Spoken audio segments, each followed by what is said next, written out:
Hello friends. जिसे हर Sunday हम लोग क्लास करते तो क्लास नहीं है, डिस्कशन करते हैं मार्केट के बारे में और कुछ स्टॉक्स जो हम मेरे को अच्छा लगता है वो आप लोगों से शेयर करता हूँ।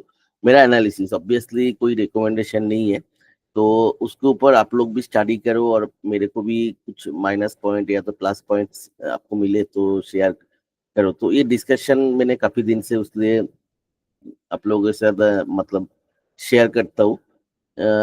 मेरे को तो कुछ मतलब फायदा तो होता है, थोड़ा बहुत पॉइंट्स मिलता है इसमें। और ऑब्वियसली हम लोग जो शेयर करते हैं स्टॉक वो लॉन्ग टर्म के लिए है, तो लॉन्ग टर्म के लिए मल्टीबैगर बन सकता है, ऐसा स्टॉक ही मैं ढूंढता हूँ। और मैं पर्सनली इन्वेस्ट भी करता हूँ। ऑब्वियसली जो स्टॉक इधर शेयर करता हूँ सब में तो इन्वेस्ट करना पॉसिबल है नहीं, तो लेकिन मेजोरिटी में मैं इन्वेस्ट करता हूँ। और मैं जिसके ऊपर कॉन्फिडेंस रहता हूँ वही स्टॉक शेयर करता हूँ। और उसके मतलब ये नहीं कि ओवरनाइट वो स्टॉक बन जाएगा, क्योंकि एक स्टॉक को मल्टीबैगर बनने में 3-4 साल 5 साल भी लग जाता है। लेकिन मल्टीबैगर्स मतलब ऐसा नहीं कि डबल हो गया ऐसा, 5 गुना 10 गुना। आप लोग देखा होगा मेरा जैसे भी जो अभी एक बुल रन चल रहा है, बुल रन का स्टार्टिंग में जो भी स्टॉक आप लोगों को शेयर किया उसमें 90% स्टॉक तो 5 गुना 10 गुना रिटर्न दे चुका है ऑलरेडी। हाँ ऑब्वियसली सारे स्टॉक तो नहीं चलेगा, क्योंकि देखो मार्केट में क्या होता है, मार्केट चलता है किसी का खरीदना और बेचने के ऊपर। ठीक है, हम लोग गेस करते हैं इस जगह से इसका बाइंग आ सकता है अच्छा खासा, और लॉन्गर टाइम के लिए इसका जो भी मतलब बिजनेस है वो सस्टेनेबल कर सकते हैं और इसमें एक ग्रोथ दिख सकते हैं। उसके लिए हम लोग उसका पहले तो मेरा टेक्निकल पैटर्न्स जो है, टेक्निकल 2-3 टेक्निकल पैटर्न है जिससे मैंने वो पैटर्न फॉर्म होता है तो मल्टीवेगर्स को मैंने आइडेंटिफाई करता हूँ पहले टेक्निकल से। और उसके ऊपर क्या होता है, पहले पहले मेरा करियर के स्टार्टिंग में प्रॉब्लम होता है, स्टॉक तो आइडेंटिफाई कर लेता था लेकिन मार्केट थोड़ा हिलता था उसमें उतना कॉन्फिडेंस नहीं रहता था, थोड़ा सा हिलता था तो लगता था अरे इस बार अगर रॉन्ग हो गया, इस बार अगर रॉन्ग हो गया, तो इसलिए मैंने फंडामेंटल स्टडी भी करना चालू किया। तो उसके बाद एक फंडामेंटल चेकलिस्ट भी बनाए, और उसकी सबसे टेक्निकल और फंडामेंटल पूरा चेकलिस्ट जब तक फुलफिल नहीं होता है तब तक वो स्टॉक में एंट्री नहीं करते। मेरा स्टूडेंट्स को भी मैंने वही सिखाता हूँ जी, ये चेकलिस्ट है, ये चेकलिस्ट अगर फुलफिल हो रहा है तो ये स्टॉक मल्टीवेगर बनने का चांस है। और बिलीव में आप लोग जो पुराना मेरे को फॉलोअर है उन लोगों को पता है, मेरा चेकलिस्ट अगर फुलफिल होता है तो वो स्टॉक लॉन्गर टर्म के लिए मल्टीवेगर्स बनता है। ठीक है, तो यही है मतलब मल्टीप्लिकेशन। देखो अपने, अगर मैं आप लोगों को हमेशा बोला जे रिस्क मैनेजमेंट करके ही पोर्टफोलियो बनाना है, ऐसा नहीं कोई एक स्टॉक में ओवर वेट कर लिया और उससे उससे आपको पोर्टफोलियो नहीं बनेगा। पोर्टफोलियो बनाना है तो 30-40 स्टॉक लेना है, अभी उतना स्टॉक लोगे तो उसमें क्या होगा, देखो 10-15 तो नहीं चलेगा, लेकिन आपको अगर 50% स्टॉक भी मल्टीवेगर्स बन गया तो आपको इतना एनर्मस रिटर्न देगा, आप सोच नहीं सकते इतना रिटर्न देगा। मेरा पोर्टफोलियो में भी पर्टिकुलर वैसा होता है, बहुत सारे स्टॉक लॉस में भी पकड़ के बैठा रहता हूँ, वैसा नहीं है। लेकिन एक चीज तो है, लेकिन स्टॉक लेने के पहले आपको पूरा कॉन्फिडेंस होना चाहिए। तो बहुत सारे स्टॉक जैसे मैंने आप लोगों को हमेशा बोलता हूँ, जैसे मेजोरिटी स्टॉक मैं जब लेता हूँ उसके बाद तो क्या होता है 20%, 15-20% तो नीचे ही जाता है। पता नहीं मेरा स्टॉक टुकिंग का गलती है जो भी है, लेकिन मैं उसमें कॉन्फिडेंस लेके बैठा रहता हूँ और उसको एवरेज आउट करते रहता हूँ। तो इसलिए कभी भी वन टाइम में मैंने फुल तो नहीं लेता हूँ, 50% लेता हूँ, धीरे धीरे नीचे जाता है और भी ऐड करता हूँ। तो क्योंकि ये लॉन्ग टर्म के लिए एक पेशेंस होता है। ठीक है, तो 2-3 महीना शायद उसके बाद नीचे गया, लेकिन उसके बाद जब ऊपर जाने लग जाता है, जैसे आप लोगों को मैंने एग्जांपल दे देता हूँ, बालू फोर्ज या तो ऑप्टिमाइज दोनों सेम डेज में इधर ही डिस्कशन किया था, और आप लोगों को बोला था मैंने बहुत ज्यादा कॉन्फिडेंट हूँ। ठीक है, तो और दोनों का क्यों कॉन्फिडेंट हूँ वो भी बोला था, पूरा बिजनेस एनालिसिस किया था, और दोनों का जो बिजनेस है फ्यूचरिस्टिक बिजनेस है। तो लेकिन हम लोगों को लाके से 350 के आसपास दोनों लिया था, लेकिन उसका 2-3 दिन में ही करेक्शन आना चालू हो गया था, तो 310 के आसपास चला गया था। तो उस जगह पे भी हम लोग एवरेज आउट किया था, मेरा जो क्लाइंट ग्रुप है उन लोगों को पता है, मैंने क्लियर कट बोला था ले लो उस दिन जो पहले। तो उसके बाद देखो अभी सिर्फ 2 महीना ही हुआ, 2 से ढाई महीना, और दोनों 150% रिटर्न दे दिया। तो ऐसा बहुत सारे स्टॉक है जो हम लोग लेने के बाद मतलब नीचे आता है। ऑब्वियसली कुछ कुछ स्टॉक में मतलब देखते हैं कुछ नेगेटिव कुछ बन रहे हैं तो निकल जाने की भी कोशिश करते हैं। तो लेकिन मेजोरिटी क्या होता है, वो चलता है स्टॉक, क्योंकि हम लोगों को चेकलिस्ट वैसा ही बना हुआ है। तो ऐसा ही आज भी कुछ स्टॉक डिस्कशन करेंगे तो ऑब्वियसली अभी मैंने जैसे सबको बोला, मैंने नया स्टॉक्स और ले नहीं रहा है, ले रहा हूँ तब भी जिसमें बहुत ज्यादा कॉन्फिडेंस है उसमें भी 50% ले रहा हूँ। क्योंकि मेरे को क्या है, मेरा जो एक चेक लिस्ट है आप लोगों से हमेशा शेयर किया, क्योंकि मैं हमेशा स्मॉल कैप इंडेक्स देखता हूँ। स्मॉल कैप इंडेक्स जब रन देना चालू करते हैं, जैसे ये रन चालू हुआ 8000 के आसपास से, 2021 में जो करेक्शन हुआ था 22 का एंड तक जो चला था, उस टाइम बॉटम बना था 8000। तो 8000 से चालू हुआ तो 16000 तक जो डबल हुआ उस तक तो मैंने मतलब जो भी स्टॉक अच्छा लगता है मतलब फुल 100% ले लेता था। लेकिन मेरा दूसरा जो चेक है डबल से ऊपर हो गया तो उसके बाद ही आधा ही लेना है। तो डबल से ऊपर से कब कब तक, जैसे वो 2.5 टाइम्स तक हुआ तो लिया, क्योंकि क्या मतलब है 2.5 टाइम्स उसका, प्लीज म्यूट कर दीजिए। तो 2.5 टाइम्स मतलब उस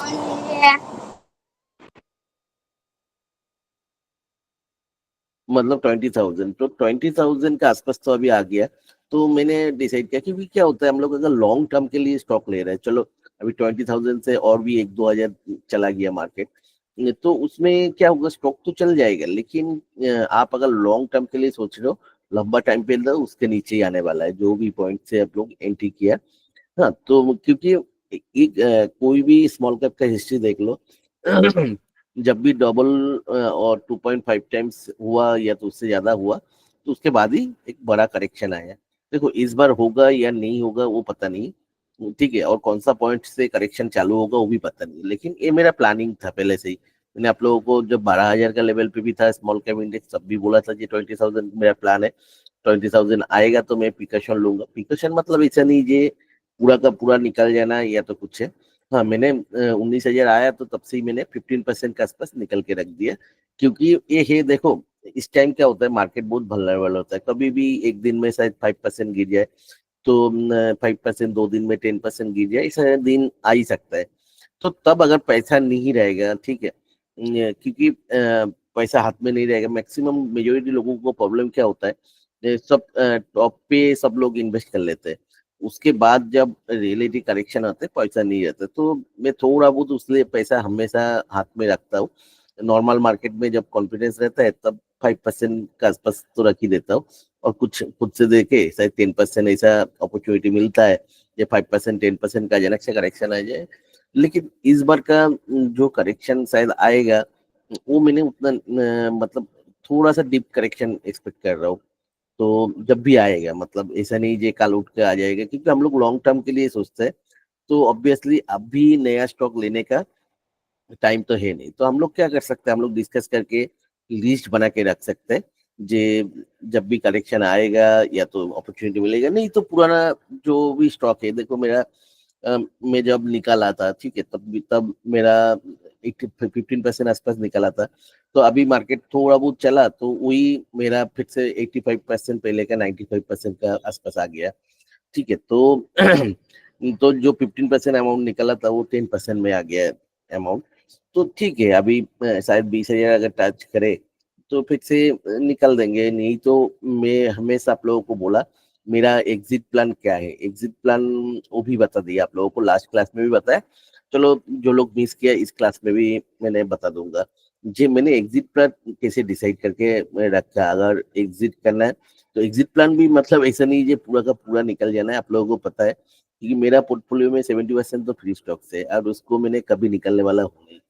तो वो सब स्टॉक को तो कभी नहीं, तो एग्जिट प्लान मतलब मेरा जो 30% है मेरा कैपिटल, उसको मेरे को मतलब निकलना है कैसे भी। तो ऐसा नहीं जो ओवरनाइट उसको निकलना है।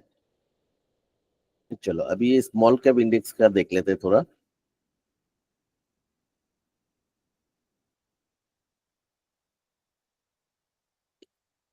अम, ये दिख रहा है चार्ट? हाँ जी, दिख रहा है ठीक है, गुरु जी, दिख रहा है गुरु जी। देखो स्मॉल कैप इंडेक्स का अगर वीकली चार्ट देखेंगे, वीकली चार्ट में पहले एक बड़ा मूव था, ठीक है, तो लास्ट वीक हम लोग बहुत डिटेल में डिस्कशन किया था। तो ये ट्रेन लाइन तो इस जगह पे ब्रेक किया था, तो ये ब्रेक करने के बाद इस जगह से नया ट्रेन लाइन से चालू चल रहा है। तो अभी जो भी इलेक्शन मतलब इन इस पॉइंट से 14,200 से जो भी मूव चालू हुआ, ठीक है, जो मार्च में एक करेक्शन, तो वो उतना पहले जैसे उतना मतलब स्ट्रॉन्ग नहीं है। ठीक है, और ये जो टेन लाइन है रेड कलर का, इसको बार बार टच कर रहा है लेकिन कभी ब्रेक नहीं किया। इसके नीचे गया तो इमीडिएटली ऊपर आ गया। ठीक है, तो लेकिन अभी जो है देखो, टच पॉइंट्स बहुत ज्यादा है, मतलब इमीडिएटली इसके ऊपर तो जा नहीं पा रहा है। ठीक है, और आप लगभग अभी 2 महीना हो गया, ऑलमोस्ट कोई मूव नहीं है। ठीक है, तो इस जगह से आप अगर देखोगे, मतलब 5 जुलाई से, ठीक है, 5 जुलाई लगभग उधर से लेके अभी सितंबर का एंड हो गया, ऑलमोस्ट कोई मूव नहीं है। हाँ, लेकिन स्ट्रक्चर वाइज देखोगे तो इस जगह पे एक ब्रेकआउट था, ब्रेकआउट के बाद उसने रिटेस्ट करता है, उसको ही मतलब कंसोलिडेट कर रहे हैं। तो शायद उसलिए मैं सोचता हूँ जे इतना नीचे नहीं आ रहे, तो और एक लेग साइड बाकी है, उसमें 1-2 हजार पॉइंट्स उसमें दे सकता है। अब दूसरा जो खराब चीज जो लग रहा है, ठीक है, स्ट्रक्चर वाइज तो ठीक है, दूसरा ये मैंने बोला, जो एग्जिट प्लान के लिए ये जो रेड लाइन है, ये इस ट्रेंड का जो इधर से चालू हुआ उसका लाइफ लाइन है। ठीक है, तो अभी वीकली क्लोजिंग देखोगे, एक भी इस लाइन का नीचे क्लोजिंग नहीं हुआ। ठीक है, लेकिन इस वीक इस लाइन का नीचे स्लाइटली नीचे क्लोज हुआ, लेकिन उतना डिसिसिव नहीं है। ठीक है, डिसिसिव नहीं है, मतलब देखो, हाँ, इस जगह तक आ जाता था 19 हजार तक, तब मैं बोलता था क्लियर कट, लेकिन डिसिसिव नहीं है। अभी इस वीक इस जगह पे एक ग्रीन कैंडल दे दिया, तब मैं बोलूंगा और भी इसका जो डीप है, चलो 17,500 से मतलब और भी 2,000 पॉइंट्स इधर से मूव दे सकते हैं। ठीक है, तो मतलब 21,200-300 तक जो हमारा, लेकिन उस जगह पे जाएगा तो जो फिफ्थ वेव का हम लोग डिस्कस किया था वो एक्सटेंशन में चला जाएगा। ठीक है, तो मतलब पेन और भी ज्यादा होगा जब भी करेक्ट। तो देखो, इन केस अगर नेक्स्ट वीक एक रेड कैंडल मिला इधर से, तब मतलब समझ लेना ये जो करेक्शन है उसका कंफर्मेशन आ गया। ठीक है, तो क्या होगा, तो इसके मतलब ये नहीं कि सब निकल जाओ। हाँ, पेन तो थोड़ा होगा, लेकिन वो नीचे आएगा जो मेन ट्रेन लाइन है। देखो, इस जगह पे जब भी बड़ा डीप दिया, ठीक है, ये पूरा ट्रेन देख लो, इस जगह पे एक डीप दिया था बड़ा, इस जगह पे एक डीप दिया था, इलेक्शन के टाइम पे डीप दिया था, लेकिन ये ट्रेन लाइन को उतना मतलब ब्रेक नहीं कर पाया। सिर्फ 2-3 टच पॉइंट से है, लेकिन उतना टेस्टेड नहीं है। लेकिन ये ट्रेन लाइन, ये मेजर जो लाइफ लाइन है, ये है जो मेजर पूरा इस जगह से जो चालू हुआ था। जब तक ये ट्रेन लाइन ब्रेक नहीं करेगा, ये पूरा ट्रेंड खत्म नहीं होगा। तो मेरे को लगता है जो ये ट्रेन लाइन अगर ब्रेक करेगा, देखो अभी क्या है, इसका जो लेंथ है, इसका लेंथ ऑब्वियसली इसका छोटा है। ठीक है, तो मतलब छोटा है, मतलब क्या, बुल का पावर खत्म हो रहा है। तो और कोई भी ट्रेन लाइन पहले वाला जो लेंथ है उससे कम लेंथ पर अगर ब्रेक करे, तो वो मतलब समझ लेना, तो आप मूव तो अभी खत्म है। तो मतलब जो अभी इजी मनी आ रहा है वो बंद हो जाएगा। ठीक है, तो मतलब क्या होगा, लेकिन तब एग्जिट प्लान क्या होगा, ये आके ए टेन लाइन को टच करेगा। ठीक है, ए टेन लाइन को उतना आसानी से तोड़ नहीं पाएगा। ठीक है, तो इसको टच करके फिर से इस जगह के आसपास आएगा। ये जो रेड वाला लाइन है उसको टच करने, तो पहले से हाई से ऊपर भी जा सकते हैं। ठीक है, तो ये रेड लाइन को टच करने आएगा, तो वो जो जगह 19 हजार का जोन पे फिर से आएगा, तो तब हम लोग निकलने के सोचेंगे। मेरा जो एग्जिट प्लान है, जो भी स्टॉक मेरे पास पड़ा है, इस जगह पे मैंने उसमें जो लॉस में रहेगा, ये जो ट्रेंड लाइन को टच करना आएगा उस जगह पे मैंने एवरेज आउट करूंगा। तो उसमें और थोड़ा सा पैसा भी लगाऊंगा, क्योंकि क्या होगा, इधर से अगर 18 हजार से फिर से 20 हजार आया, फिर से 10% 15% का एक मूव आप लोगों को मिल जाएगा। तो जो भी स्टॉक लॉस में रहेगा, इधर एवरेज आउट करके इधर एक अच्छा खासा प्रॉफिट में निकाल सकते हो। ठीक है, तो ये सब क्या होता है, ओवरनाइट नहीं होता है। ठीक है, तो एक टाइम लगता है। देखो, दो कंडीशन बोल दिया, अगर नेक्स्ट वीक मेरा ग्रीन में रहेगा अच्छा खासा, तो ऊपर की तरह एक 10% का मूव मिल सकता है। लेकिन नेक्स्ट वीक अगर रेड हो जाएगा तो अब अलर्ट हो जाना, कोई भी नया स्टॉक नहीं है। जो भी स्टॉक पकड़ के बैठे हो, उसको बचाने का प्लान, उसको बचाने का प्लान क्या है, 18 हजार का ए लाइन पे आएगा और उसको एवरेज आउट करके हम लोग इधर निकलेंगे। ठीक है, जो भी हो जाए, वो उस जगह पे, चलो उस जगह से ऊपर भी जाए तब भी निकलना है, क्योंकि देखेंगे उसको, क्योंकि एक टेन लाइन ब्रेक करके उतना आसानी से, क्योंकि इस टेन लाइन का लेंथ छोटा है, इसमें उतना स्ट्रेंथ है नहीं, सब कुछ है। तो मतलब ये सब इंडिकेशन कर रहे हैं जो भी है, मार्केट ऑलमोस्ट टॉप पे आ गया। क्योंकि पहले क्या होता था, फ्लोलेसली चलता था, वो फ्लोलेसली नहीं है इसमें, ठीक है। तो ये मेरा प्लान है। अभी मंथली चार्ट देखेंगे, मंथली चार्ट पे अभी भी उतना वीकनेस तो आया नहीं, ठीक है। सब तो इस जगह पे भले ही चल नहीं रहा, लेकिन 3 महीने से कोई मूव नहीं है, ठीक है। लेकिन जो है और एक चीज जो है, देखो स्मॉल कैप इंडेक्स बहुत दिन से ओवरबॉट जोन पे है। जैसे ओवरबॉट जोन पे आता है मतलब मूव खत्म हो गया ऐसा नहीं, लेकिन ओवरबॉट जोन पे आने के बाद 3-4 महीना चलता है। तो ओवरबॉट जोन पे जो आ गया, इसका भी 3-4 महीने ऑलमोस्ट हो गया, ठीक है, उससे भी ज्यादा, मतलब 6-7 महीना हो गया, ठीक है। तो इस जगह पे ओवरबॉट जोन पे कितना चला था, 7 से लेके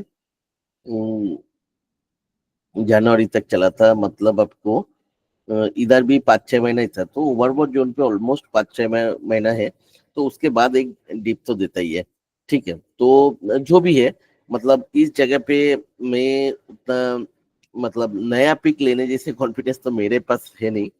तो एग्जिस्टिंग जो भी है, क्योंकि मेरे पास हम लोगों को जो पुराना है सबको पता है, इस जगह पे हम लोग मतलब बहुत ज्यादा वो किया था, एक्मुलेशन किया था, जो भी लिया था इधर तक लिया था, वो अभी बहुत ज्यादा प्रॉफिट्स में बैठा हूँ।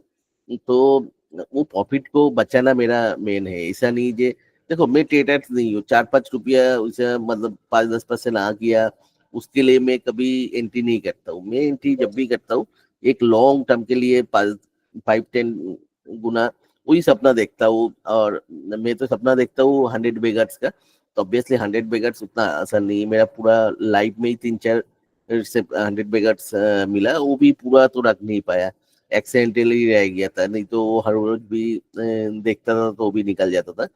तो बात ये है, तो उसका ही सपना देखता हूँ जी, हाँ मेरा पोर्टफोलियो का कोई स्टॉक फिर से 100 बगर बगर बने। हाँ, लेकिन 4-5 टाइम्स 10 टाइम्स तक तो बहुत सारे स्टॉक बन जाता है, ठीक है।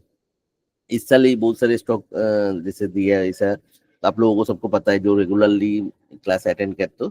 तो जो भी है, ये है मेरा स्मॉल कैप का एनालिसिस, क्योंकि स्मॉल कैप आपको देखो, आपको मैं लार्ज कैप मतलब Nifty 50, Nifty next 50, mid cap, ये सब मिला के से 500 स्टॉक ही आता है। मेजोरिटी स्टॉक जो होता है 5,001 से 6,000 तक आपको, मतलब ये आपको स्मॉल कैप के अंदर ही आता है। तो उसलिए क्या होता है, स्मॉल कैप इंडेक्स का मूवमेंट के साथ पोर्टफोलियो का मूवमेंट बहुत डिपेंड करता है, ठीक है। तो अभी जो निफ्टी का जो भी दिख रहा है, चलो निफ्टी का डिस्कस कर लेते हैं। निफ्टी का वीकली चार्ट अभी भी भयंकर बुलिश है, ठीक है। तो लेकिन इस जगह से अगर देखोगे जो मूव है, ठीक है, तो इस जगह पे क्या 18,900, और इस जगह पे जो दूसरी बना था 22,500, तो इस जगह पे 3,900 पॉइंट का है। तो इस ऑलमोस्ट 4,000 तो पकड़ लो, तो 25-26 हजार का एक टारगेट आता था, तो ऑलमोस्ट आ गया। और हमारा भी एक्सटेंशन जिसे देखा था 26,500, जो फिफ्थ का एक्सटेंशन के हिसाब से 26,500, तो उस जगह पे पहुंच गया। लेकिन निफ्टी का वीकली चार्ट पे अभी भी कोई वीकनेस दिखता नहीं है, ठीक है। तो देखो लास्ट टाइम भी जब करेक्शन चालू हुआ तो उस जगह पे भी वीकनेस दिखता नहीं था, एकदम स्ट्रेट ऊपर जाता था। तो जब भी मतलब लास्ट में तो एकदम वीकनेस, तो जो भी है चलो, अभी भी जो 1-1.5 हजार चला तो उसमें क्या प्रॉब्लम है, चलेगा तो अच्छा ही है ना। तो इस जगह पे भी देखो एकदम डेली चार्ट पे भी स्ट्रेट ही चल रहा है, ठीक है। तो डेली चार्ट पे जनरली मैं पुराना थोड़ा देख लेता हूँ।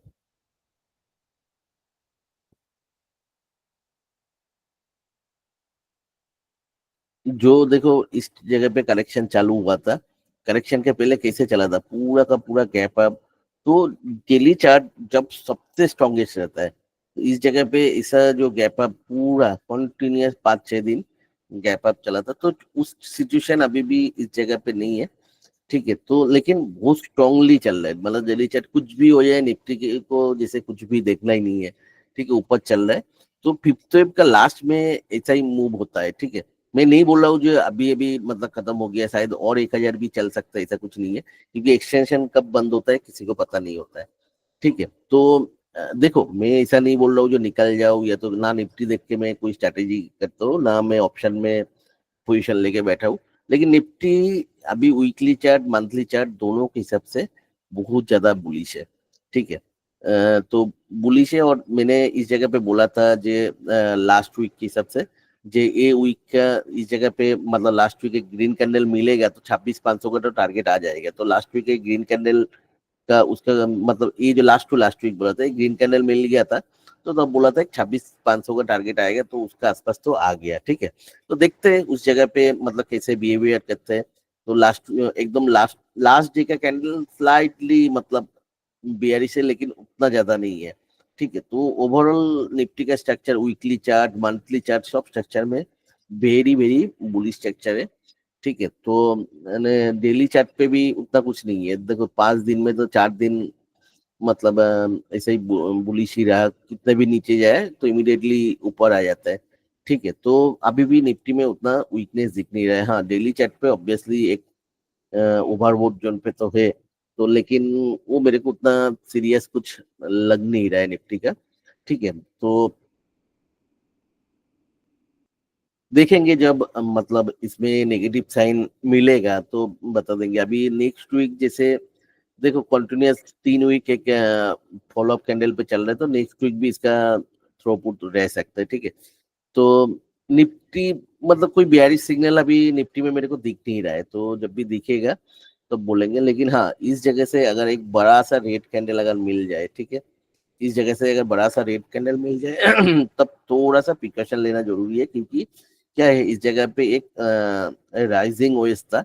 तो राइजिंग ओएस में क्या होता है, थोड़ा सा ऊपर की तरह ब्रेक करके उसके बाद अगर नेगेटिव सिग्नल मिलता है तब क्या होता है, वो सीधा सीधा नीचे आ जाता है। ठीक है, तो वो एक चीज है, लेकिन वो सिग्नल अभी तक मिला नहीं। वो सिग्नल कब मिलेगा, इस जगह पे अगर एक मतलब बड़ा सा रेड कैंडल मिलेगा तब। ठीक है, तो वो मिलने का चांस देखते हैं क्या होगा इस वीक, क्योंकि निफ्टी का तो क्या होता है लास्ट कुछ वीक से कुछ भी ये मतलब नीचे जाता है तब भी ऊपर ही आता है। क्लियर कट एक बुलिश मतलब एक मूव चल रहा है। ठीक है, कहाँ पे वीकनेस दिख नहीं रहा है, तो जो जबरदस्ती वीकनेस दिखा के कोई फायदा नहीं है। ठीक है, जस्ट मेरे को 2 मिनट दो, तो मैंने आता हूँ। ठीक है।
हेलो। चलो अभी निफ्टी और इसके लिए अब ऑब्वियसली निफ्टी का तो उतना ज्यादा कुछ बोल नहीं पाए, स्मॉल कैप का पूरा डिटेल में बोला। तो चलो अभी मेरा जो भी व्यू है दे दिया, आप लोगों का क्या व्यू है। देखो किसी का भी कोई भी व्यू रॉन्ग हो सकता है, मैं हमेशा प्री प्लान चलता हूँ। ठीक है, प्लानिंग अगर गलत हुए हो तो उसमें मेरे को कोई दुख नहीं होता, लेकिन एटलीस्ट ये समझता हूँ मेरे पास तो कम से कम एक प्लान तो है क्लियर कट। जैसे इलेक्शन के टाइम पे आप लोगों को मैंने बताया था, जो इलेक्शन में बहुत ज्यादा हो सकता है तो 20% हम लोग निकल के ही रखा था। ये करेक्शन अगर होगा तो उस जगह पे ले सकता, और उस जगह पे लिया था, जो भी लिया था 30-40% का गेन मिला। तो वैसा ही है, तो एक हमेशा प्लान लेके चलता हूँ। तो मेरा यही प्लान है, मेरा जो भी प्लान है आप लोगों से शेयर कर लिया। तो इसमें प्लान मतलब ऐसा नहीं कि कोई चीज का एग्जैक्टली प्रेडिक्शन करके उसमें कोई क्रेडिट नहीं है। क्या करोगे एग्जैक्टली प्रेडिक्शन करके, तो प्रेडिक्शन का नहीं है प्लान, रहना एक बहुत जरूरी है। ठीक है, उसमें गलत भी हो जाए तो ठीक प्रॉब्लम नहीं। चलो आप लोगों का क्या व्यू है मार्केट के बारे में।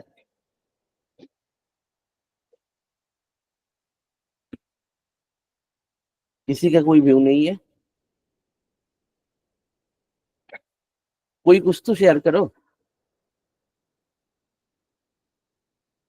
दादा ऐसे लग रहा है अभी पैसा स्मॉल कैप से निकल के निफ्टी 50 में जा रहा हूँ।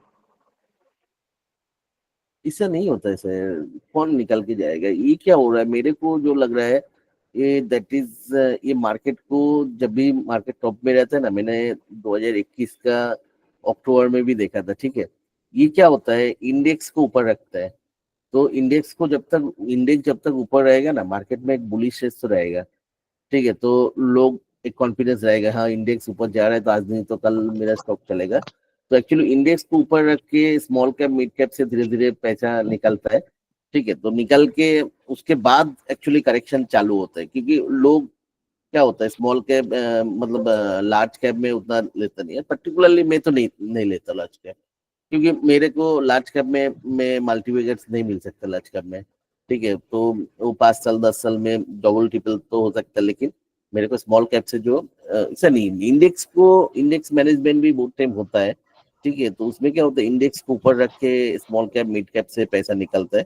तो ये इसको डिस्ट्रीब्यूशन कहते हैं। तो धीरे धीरे, क्योंकि देखो मार्केट कभी एक बार में एक स्टॉक में करेक्ट नहीं हो सकता है, ठीक है। तो जो भी होगा वो तो देखेंगे। एक स्टॉक में करेक्शन नहीं होता, वो तो देखे, जैसे मैंने बोल रहा हूँ ना, स्मॉल कैप अगर करेक्शन चालू भी होगा तो 17-18 हजार का लेवल से फिर से इस जगह तक आएगा एक बार। क्योंकि वो क्या होता है, जो बड़ा इन्वेस्टर लगा के रखे हैं उनसे भी निकलने का टोटल मौका मिलना चाहिए, ठीक है। तो वो क्या करेगा, ऊपर नीचे करके ही करेगा, ठीक है। तो जो भी है, मेरे को जो लग रहा है, स्मॉल कैप मिड कैप से पैसा निकल रहा है अभी। तो इसलिए भले ही मार्केट हर रोज ऊपर जा रहा है निफ्टी, लेकिन स्मॉल कैप मिड कैप चल नहीं रहा है। वो हर रोज अल्टीमेटली, देखो जब खुलता है मैं देखता हूँ पोर्टफोलियो 1% 1.5% के ऊपर गेन रहता है जब भी मार्केट खुलता है। तो लेकिन वो मार्केट क्लोज होते होते होते होते वो तो स्लाइटली पॉजिटिव या तो नेगेटिव में चला जाता है पोर्टफोलियो, ठीक है। तो स्मॉल कैप इंडेक्स भी वही है, ऊपर तो खुलता है लेकिन अल्टीमेटली रेड में ही क्लोज होता है। तो ये दैट इज क्या है, ऊपर खुल के वो नीचे जा रहे हैं, मतलब इधर तो क्लियर एक डिस्ट्रीब्यूशन तो चल रहा है, मतलब डिस्ट्रीब्यूशन मतलब जो भी बड़ा प्लेयर से उन लोग निकल रहे हैं, ठीक है। तो ये तो दिख रहा है। तो ये मार्केट का एंड में, जैसे मैंने देखा है ना 2021 का जब करेक्शन चालू हुआ था निफ्टी का, कंटिन्यूअस 8-10 दिन तो मतलब ऐसा ही गैप अप देके चला था मार्केट, ठीक है। तो एक्सट्रीम मतलब बुलिशनेस जब आता है तब भी मतलब होता है। तो मार्केट में वैसा ही, ऐसा क्या होता है, जैसे निफ्टी का क्या लग रहा है अभी, मेरे को भी लगना चालू हो गया, निफ्टी तो कभी माइनस में जा ही नहीं सकते, कुछ भी नेगेटिव हो रहा है, 40-50 पॉइंट 60 पॉइंट नीचे जा रहा है तो तुरंत बाइंग आ रहा है। मतलब इंडेक्स को किससे भी वो रेट तो नहीं रखना है, ठीक है। तो इस सिचुएशन में इंडेक्स जब ऐसे पागल जैसे चलता है, किसी के मन में नेगेटिविटी नहीं आता है, ठीक है। तो जो भी है, गलत हो सही हो, मेरे को कोई मतलब रिग्रेट नहीं है। मेरे पास 85% पड़ा है, मेरा एग्जिट प्लान पूरा रेडी है।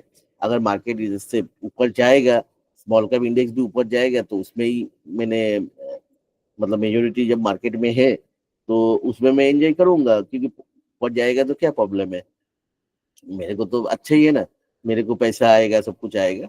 लेकिन इन केस नीचे जाएगा, उसके लिए भी एग्जिट प्लान आप लोगों को दे दिया, ठीक है। जो कैसे नीचे जाएगा तो वो करना है। तो ईच एंड एवरी सिचुएशन के लिए मैं रेडी हूँ। तो ऐसा नहीं मैं मतलब रेडी नहीं हूँ, हाँ, लेकिन नया पिक आपने भी देखा, मैं आप मेरा क्लाइंट ग्रुप पे है, तो मैं नया पिक अभी दे नहीं रहा हूँ उतना, बहुत रियरली नया पिक दे रहा हूँ। देखना आपको, आप पता नहीं नोटिस किया या नहीं, मैं बहुत रियरली उस ग्रुप पे भी नया पिक दे रहा हूँ। तो क्योंकि अभी मैं कॉन्फिडेंस नहीं हूँ नया पिक लेने के लिए। तो दादा मुझे लगता है कि जैसे 2018 में हुआ था ना स्मॉल कैप इंडेक्स में जैसे करेक्शन, तो जो चार्ट बना था, चार्ट पैटर्न था, सिमिलर चार्ट पैटर्न अभी बन रहा है मंथली पे स्मॉल कैप में अगर देखेंगे तो 4000 से जो चालू हुआ था चलो देख वो लेते वहां हैं, से मैंने वो मतलब नोटिस किया नहीं है। एक बार चलो। चेक करें, हो सकता है maybe I am wrong. Hmm, monthly candle पे देखिए।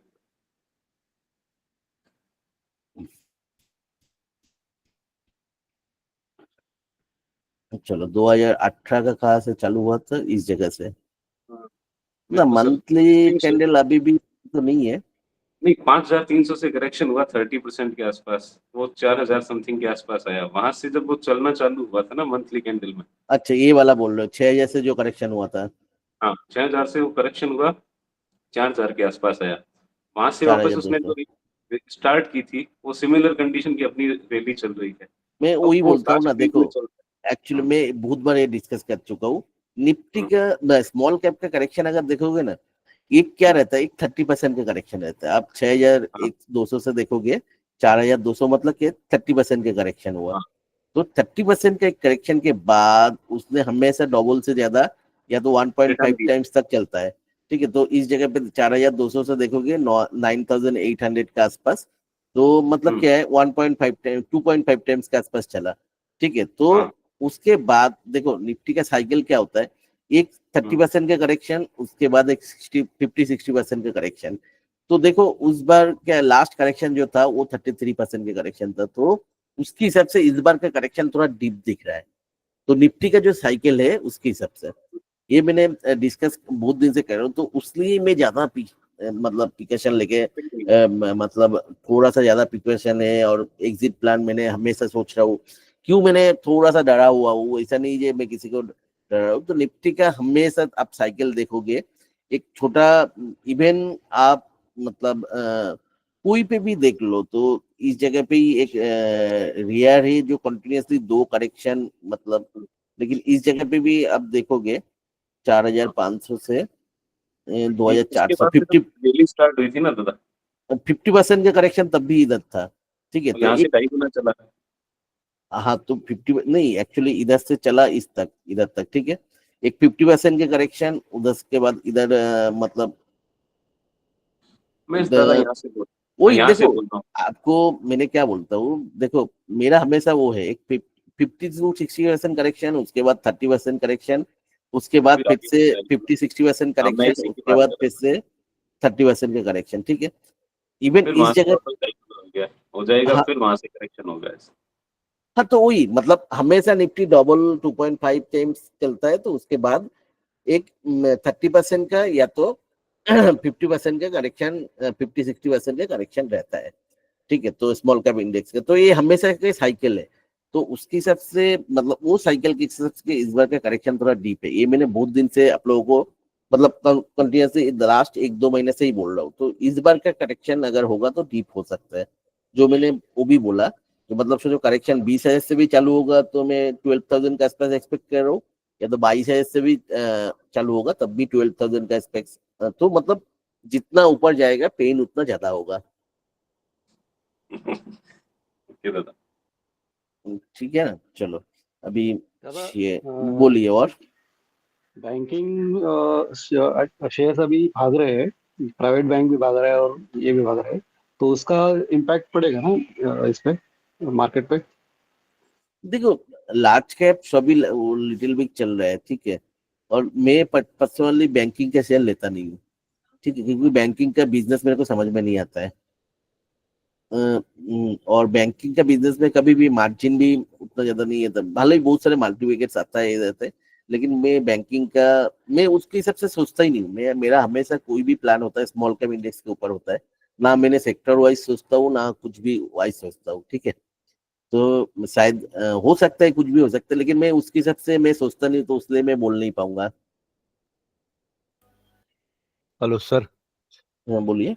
हाँ, ये अपना जो 15% अगर अपन डिसॉल्व करते हैं, निकालते हैं, तो is it safe to put in gold ETF और सिल्वर ईटीएफ? मैं कभी गोल्ड सिल्वर में नहीं लगाता हूँ सर, मैं ओके। सिर्फ मेरा जो भी है या तो म्यूचुअल फंड में करता हूँ, या तो इधर मार्केट में मतलब मैं स्मॉल कैप में मल्टीवेगर ढूंढ के उसमें लगाता हूँ, तो मैं उसके बाहर कुछ नहीं करता हूँ। Okay okay, thank you sir. Thank you. आप लोगों को और किसी को कुछ व्यू है तो दो, अच्छा लगेगा। जैसे उज्जवल जी ने दिया ये वाला, ठीक है, ये अच्छा व्यू था। तो आप लोगों को भी कुछ व्यू होगा तो मेरे को भी थोड़ा लगेगा, हाँ थोड़ा दूसरा कुछ मिले तो। दादा स्मॉल कैप इंडेक्स का ना हम लोग बात कर रहे हैं, आपने आज भी बात करी, हम्म तो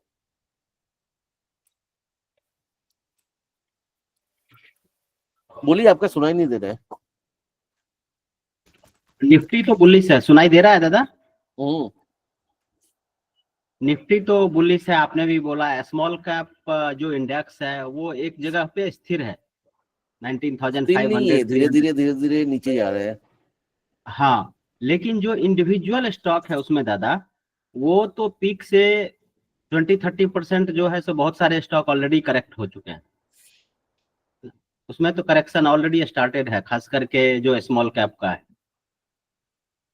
हाँ, जैसे क्योंकि इंडेक्स नीचे आया ना, 400-500 पॉइंट तो नीचे आया इंडेक्स। हाँ, 400-500 पॉइंट इंडेक्स नीचे आया, लेकिन जो डिफेंस के, रेलवे के और पीएसयूज हैं वो more than I think 30% down है। तो मेरा ये था जस्ट एक की क्वेश्चन की इंडेक्स तो उस लेवल पे, इवन स्मॉल कैप इंडेक्स में भी करेक्शन उस लेवल पे अभी दिख नहीं रहा है, बट इंडिविजुअल स्टॉक्स में करेक्शन ऑलरेडी चालू है, आई थिंक 2 हफ्ते 3 हफ्ते से। हाँ, वही मैंने बोल रहा था ना, डिस्ट्रीब्यूशन तो चालू है क्लियर कट। हाँ, डिस्ट्रीब्यूशन चालू है दादा। तो अब फिर वही मेरा ये क्वेश्चन है कि क्या अगर ये जब इंडेक्स लेवल पे, अगर ये इंडेक्स लेवल पे करेक्ट होता है, स्मॉल कैप मान लीजिए करेक्ट होता है 10% 20% जो भी हो 30%, तो क्या ये सब सेक्टर्स के शेयर भी करेक्ट होंगे या सेक्टर रोटेशन होगा? देखो, वो तो मेरे को पता नहीं, लेकिन मैंने देखा जब भी स्मॉल कैप इंडेक्स करेक्ट होता है ना, तब कोई स्टॉक को छोड़ता नहीं है। तब एडवांस डिक्लाइन रेशियो देखोगे, मुश्किल से 100-200 स्टॉक प्लस में रहता है, और 2000 जो देखना मनी कंट्रोल में एडवांस डिक्लाइन रेशियो दिखाता है, तो 1:7 1:8 में वो रहता है। मतलब एक स्टॉक ग्रीन में रहता है तो 8 स्टॉक 9 स्टॉक नेगेटिव में रहता है। मैंने जब भी देखा, जब भी करेक्शन इंडेक्स वाइज जब करेक्शन फेज में रहता है, जैसे इस बार का स्मॉल कैप 2021 में 33% करेक्शन हुआ था, तो उस टाइम भी देखोगे मेजोरिटी स्टॉक दिखता था माइनस में ही रहता था। ठीक है, और कोई स्टॉक जब नीचे जाएगा कोई प्रेडिक्ट नहीं कर सकते कि कितना नीचे जाएगा। जब करेक्शन आता है 40%, 50%, 60%, 70% भी करेक्शन हो जाता है। अच्छा स्टॉक भी, जैसे हमारा ओलेक्ट्रा एक 100 बैग का स्टॉक है, लेकिन आप देखोगे उसका भी मूवमेंट 2016 से जो चालू हुआ था, पहले 20 रुपया से वो गया था 300 रुपया। ठीक है, 300 रुपया से वो फिर से 40 रुपीज में आ गया था। उसके मतलब स्टॉक खराब हो गया ऐसा नहीं है, लेकिन ऑलमोस्ट 90% करेक्ट हो गया था। लेकिन वो जो 40 रुपीज से चला था ना, वो ऑलमोस्ट 1000 चला था, तो फिर से 1000 से 300 रुपया तक करेक्शन हुआ था। तो अच्छा स्टॉक खराब स्टॉक ऐसा नहीं होता मार्केट में। ठीक है, तो उसका करेक्शन तो देखो, जब भी करेक्शन होता था 60-70% करेक्शन हो जाता था। ठीक है, तो लेकिन अल्टीमेटली जब 300 से चला 2100-2200 आ गया, तो कोई भी स्टॉक कोई भी लेवल तक करेक्ट हो सकता है, उसको हम लोग प्रेडिक्ट नहीं कर सकते। ओके, यस दादा। तो इसका ओलेक्ट्रा मतलब है मतलब दादा क्या है, कि हमारा जो स्टॉक लास्ट 8 साल में 100 टाइम्स दिया है। ठीक है, तो वो स्टॉक भी इस लेवल का करेक्शन होता था। मतलब ओलेक्ट्रा तो मतलब बहुत ही अच्छा स्टॉक है, तो वो स्टॉक भी सोचो 60, जब भी करेक्शन हुआ 60-70 इवन 90% तक करेक्शन हुआ। तो करेक्शन कितना लेवल तक होगा वो कोई नहीं बता सकता है।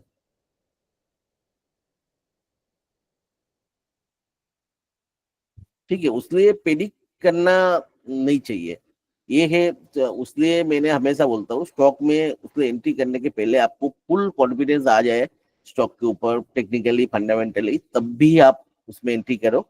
ठीक है, मैं जनरली जो मेथड फॉलो करता हूँ, मैं सबको पता है, जैसे मेरा 100%, 80-100% हो जाता है तो मैंने निकाल ही लेता हूँ। जैसे ऑप्टिमस, बालू पोर्ट, सब में मैंने निकाल लिया। लेकिन मैंने क्या करता हूँ, जो मेरा प्रॉफिट शेयर है, प्रॉफिट शेयर को मैंने छोड़ देता हूँ। जैसे अपर इंडस्ट्रीज मैंने 1000 में लिया था, 2000 गया मैंने निकल दिया, और आधा निकल दिया 2000 या 2100 में। तो लेकिन उसके बाद देखो जो मेरा फ्री स्टॉक पड़ा है वो अभी 10,000 के आसपास है उसका प्राइस। तो वो राइट तो मैंने लेता हूँ, उसके मतलब ये नहीं कि अपर में मतलब करेक्शन नहीं आया, ऐसा नहीं, वो 2-3 बार बड़ा बड़ा करेक्शन आया। तो लेकिन मैंने ये एंट्री करने के टाइम में मैं वीडियो क्यों बनाता हूँ, क्यों डिस्कशन करता हूँ, मेरा हमेशा टारगेट रहता है मैं कोई भी स्टॉक ले रहा हूँ तो उसके ऊपर 10-15 मिनट में कम से कम बोल पाऊँ। तो वो कब बोल पाऊंगा 100 आदमी के सामने 10-15 मिनट, जब मेरे को स्टॉक के ऊपर कॉन्फिडेंस रहेगा, स्टडी एनफ रहेगा। मेरा ये क्लास करने का मतलब मकसद यही है। मैं अगर 100 आदमी के सामने बोलना चालू मतलब कोशिश करता हूँ, मतलब क्या है, तब मेरा वो स्टडी के लिए मेरा कॉन्फिडेंस बिल्ड हो जाता है स्टॉक के ऊपर। समझा ना? करेक्ट दादा, जी दादा। मार्केट में आपको कमाने का एक ही एक रास्ता है, स्टॉक के ऊपर आपको एंट्री करने के टाइम आपको देखो टेक्निकल फंडामेंटल जो भी नॉलेज है बात अलग है, लेकिन मार्केट में 70% जो होता है वो आपको स्टॉक के ऊपर कितना कॉन्फिडेंस है वही चीज होता है, उसके बाहर कुछ नहीं है। वही कॉन्फिडेंस आपको स्टडी वो कॉन्फिडेंस देगा, जब भी खराब टाइम आएगा तब भी। जैसे मैं हमेशा बोलता हूँ सुप्रिया लाइफस्टाइल का, मैंने 420-30 में एंट्री करने के बाद 180 तक गया था, लेकिन मेरा हमेशा स्टडी उसमें कॉन्फिडेंस था मेरे को, तो उसने जितना नीचे गया मैंने एवरेज करते गया, मैंने कभी उसमें हिम्मत नहीं आ रहा। ठीक है, जैसे आपका वो कौन सा सीक्वेंस सीक्वेंस साइंटिफिक, ठीक है, वो स्टॉक तो मैंने लिया था 130-40 पे लिया था। ठीक है, उसके बाद 70 तक लेवल तक गया था, लेकिन मैंने कभी कॉन्फिडेंस छोड़ा नहीं उसके ऊपर। ठीक है, मैं कॉन्टिन्यूसली लेते गया, आज देखो 200 के ऊपर चला गया और नया जॉइंट वेंचर का आ रहा है, कुछ उसको स्टेक लिया, ऐसा ऐसा 2-4 न्यूज आ रहा है। ठीक है, तो ऐसा आपको कॉन्फिडेंस जब भी स्टॉक के ऊपर रहेगा तब आपको खराब टाइम में आपको कितना कॉन्फिडेंस है तो आपको स्टडी उस लेवल का होना चाहिए। ठीक है, मार्केट में यही है, तो वो छोटा मोटा मतलब कब 5-10% का मूव देगा, मेरा हिसाब से वो प्रिडिक्ट करने से अच्छा है मार्केट में अच्छा से स्टडी करो कोई भी स्टॉक। ये लोग पता नहीं कौन है, ये स्पामिंग करते रहते हैं कॉन्टिन्यूसली, ये ग्रुप पे जो भी है, मैं हर रोज डिलीट कर करके थक गया। तो जो भी है, चलो अभी जो स्टॉक आज के डिस्कशन के लिए वो फटाफट करते हैं, मेरा तो आज काम है, मेरे को निकलना है। तो स्क्रीन को शेयर कर दी। दादा सीक्वेंट मेरे भी पास है, तो वो जो अभी मेरा भी होल्डिंग जैसे 122 पे है, तो अपन फ्री शेयर कर सकते हैं क्या अभी? हाँ देखो, आपको देखो अभी ऑलमोस्ट 100% हो गया है उसका। हाँ, लेकिन उसमें कंडीशन यही है, फ्री शेयर को कभी निकालो मत, हाँ हाँ क्योंकि क्या होता है देखो करेक्शन आएगा तो शायद 40-50% करेक्शन आए, लेकिन हाँ स्टॉक अच्छा होता है ना, करेक्शन के बाद फिर से 4-5 टाइम्स मतलब मूव दे देते हैं, तो आप जो वो चीज आपने एग्जैक्टली गेस बताया नहीं। हाँ हाँ इडलवाइज सीक्वेंट और मोरपेन लैब, इसमें ना 100% नियर अबाउट 80% आ गए हैं, तो जो जो अपनी स्ट्रेटेजी है जैसे मोरपेन जैसे 100 के आसपास मैंने बोला था, ये एक बार शायद 75 टेस्ट कर सकता है, तो देखो वही हो रहा है, तो 100 से थोड़ा सा नीचे आ रहा है। 100 हमेशा कोई स्टॉक का क्या होता है, एक साइकोलॉजिकल लेवल होता है। ठीक जी है, दादा। आपको बुक करना है तो उस लेवल पे बुक करो। ठीक है, तो आप उस लेवल में इसका गए तो ठीक है, देखो आपको अगर कॉन्फिडेंस नहीं है, ठीक है, आपको तब कोई भी स्टॉक 80-100% चला जाए, मैं तो निकल ही लेता हूँ। ठीक है, मैं निकल के, क्योंकि मेरे पास क्या होता है अच्छा खासा हो जाता है उसमें प्रॉफिट अमाउंट, मैंने जैसे 2-2.5 लाख लगा था कोई स्टॉक में, तो 100% मतलब उतना लेवल पैसा आ जाता है, तो उतना कोई स्टॉक में लॉन्गर टाइम पे जाने के लिए काफी अमाउंट है, जी तो दादा। मैं वो नहीं मैं करता हूँ अभी। मेरा तो देखो थोड़ा अभी ही है। किसी किसी का कॉन्फिडेंस का बात है। ठीक है, तो आपको कितना उस स्टॉक के ऊपर कॉन्फिडेंस है, तो लेकिन मैं एक ही चीज बोलूंगा, आप जो भी स्टॉक होल्ड कर रहे हो उसके ऊपर इनफ कॉन्फिडेंस रहना चाहिए। मार्केट कभी भी खराब होगा तो उस टाइम पे आपको कितना कॉन्फिडेंस है, वही चीज मेन है। मार्केट जी हमेशा एक लाइन पे नहीं चल सकते। ठीक है, आपको जो भी टी शर्ट से वो रख सकते हो, कोई इशू नहीं है। मार्केट शायद 1 साल खराब होगा, लेकिन उसके बाद जब मार्केट में मतलब बुल टाइम आएगा, तब क्या होता है, वो स्टॉक आपको 5 गुना 10 गुना रिटर्न दे देगा। जी जैसे दादा। आप देखोगे वो न्यूलैंड लैब, हम लोग 550 के आसपास लिया था। ठीक है, तो उसके बाद इमीडिएटली मतलब 1500 2000 गया था, लेकिन उसके बाद थोड़ा सा एक करेक्शन आया था, 1000 तक आ गया था, लेकिन अभी फिर से जो बुल सपोर्ट मिला, जैसे 2021 का एंड से जो करेक्शन चालू हुआ था, वो करेक्शन में ये ऑलमोस्ट 50-60% करेक्शन हुआ था, लेकिन उसके बाद जो साइकिल चालू हुआ उधर से कितना देखो अभी 14,000 तक चल गया। तो एक्चुअली यही होता है, स्टॉक अच्छा होता है तो जब अच्छा टाइम आएगा ना, तो जो खराब टाइम में स्टॉक के ऊपर कॉन्फिडेंस है, जब खराब टाइम चलेगा उस टाइम पे कंटिन्यूअसली एवरेज आउट करो उसको।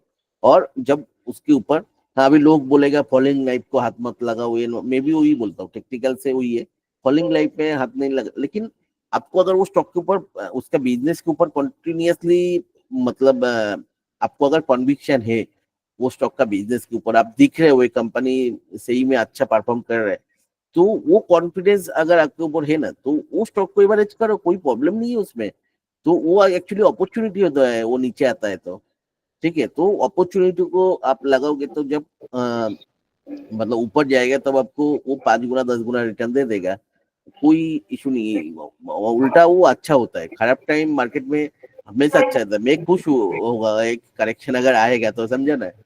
क्योंकि मेरे को बहुत सारे स्टॉक जो मिस हो गया वो मैंने लूंगा उस टाइम पे।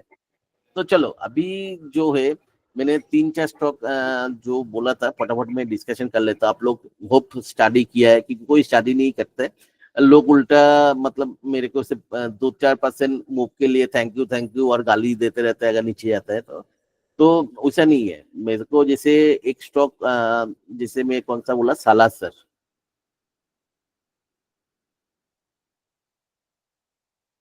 सालासर एक्चुअली ये शायद स्प्लिट हुआ ऐसा कुछ है।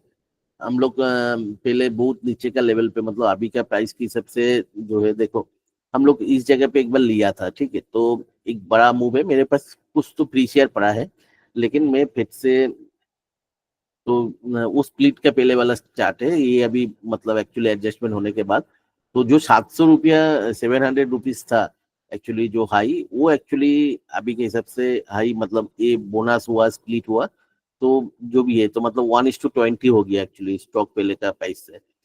तो मतलब ये बोनस दिया, वो सब कुछ दिया, ठीक है। तो स्टॉक हम लोग उसके हिसाब से अभी का प्राइस के हिसाब से मतलब 8-10 रुपए के हिसाब से लिया था, ठीक है। तो हम लोग लेने के बाद एक बार डबल ट्रिपल हुआ था, तो डबल होने के बाद निकल गया था, जो भी है। अभी देखो ये जो टॉप है तो मतलब उधर से ऑलमोस्ट 50% के ऊपर भी करेक्शन हो गया, ठीक है। तो अभी मेरे को जो लगता है, ठीक है, इस जगह पे एक ब्रेकआउट तो दिया है, ठीक है। तो ब्रेकआउट के बाद इधर चल रहे, तो ये मेरे को लगता है थोड़ा दिन और भी अप डाउन करके चलेगा, ठीक है। ये मतलब 17-18 का लेवल से 20-25 का लेवल पे चलेगा। तो ये अगर फिर से यही 16-17 का लेवल पे आए तो that is a very good opportunity to add the stocks. तो इसके लॉन्ग टर्म का जो पैटर्न है बहुत अच्छा एक पैटर्न इसने बनाया। तो इस जगह पे आप अगर ट्रेन लाइन ड्रॉ करोगे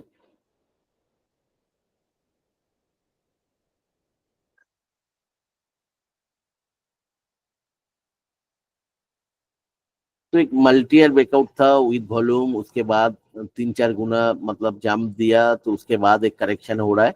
तो मतलब ये अभी जो भी है वेव 2 में है, तो वेव 2 से कब निकलेगा कोई बता नहीं सकता है, ठीक है। तो जब तक वेव 2 का कंफर्मेशन कब आएगा वेव 3 का, जब ये 22 के ऊपर वीकली बेसिस पे करेक्शन मतलब क्लोज होगा, तो वो अभी तक हुआ नहीं है। तो देखो अभी भी नीचे आएगा तो नीचे बहुत दूर तक आ भी सकते हैं, ठीक है। 13-14 का लेवल भी आ सकता है अगर मार्केट खराब हुआ।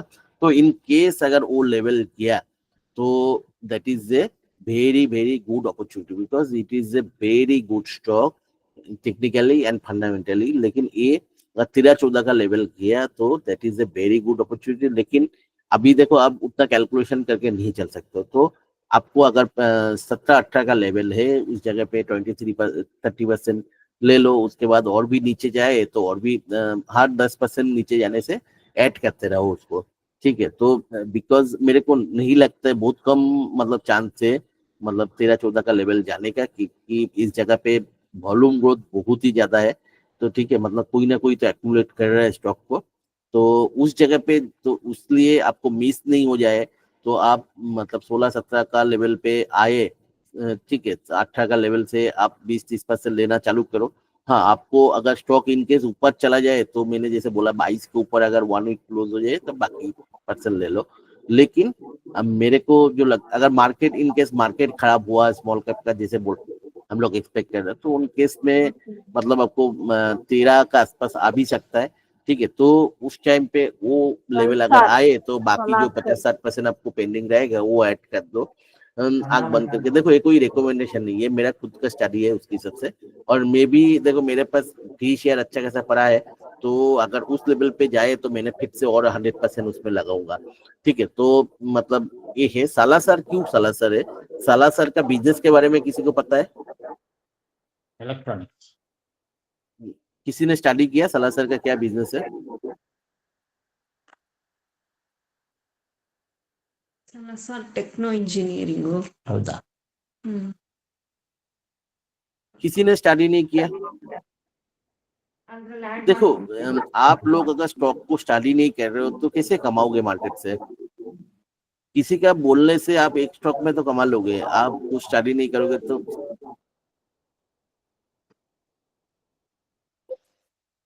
आप खुद स्टडी नहीं करोगे तो लंबा टाइम के लिए मार्केट से कमाना मतलब क्या है? सालों के बाद साल 20% का CAGR में आप कमा रहे हो, वो पॉसिबल नहीं होता है। ठीक है, तो मार्केट से कमाना है तो आपको स्टडी तो करना पड़ेगा। किसी ने नहीं स्टडी किया?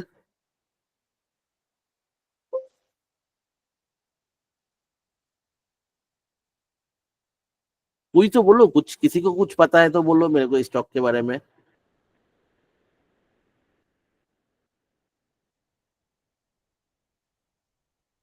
तो सलासा जो है एक मतलब मेनली एक स्ट्रक्चरल इंजीनियरिंग का कंपनी है।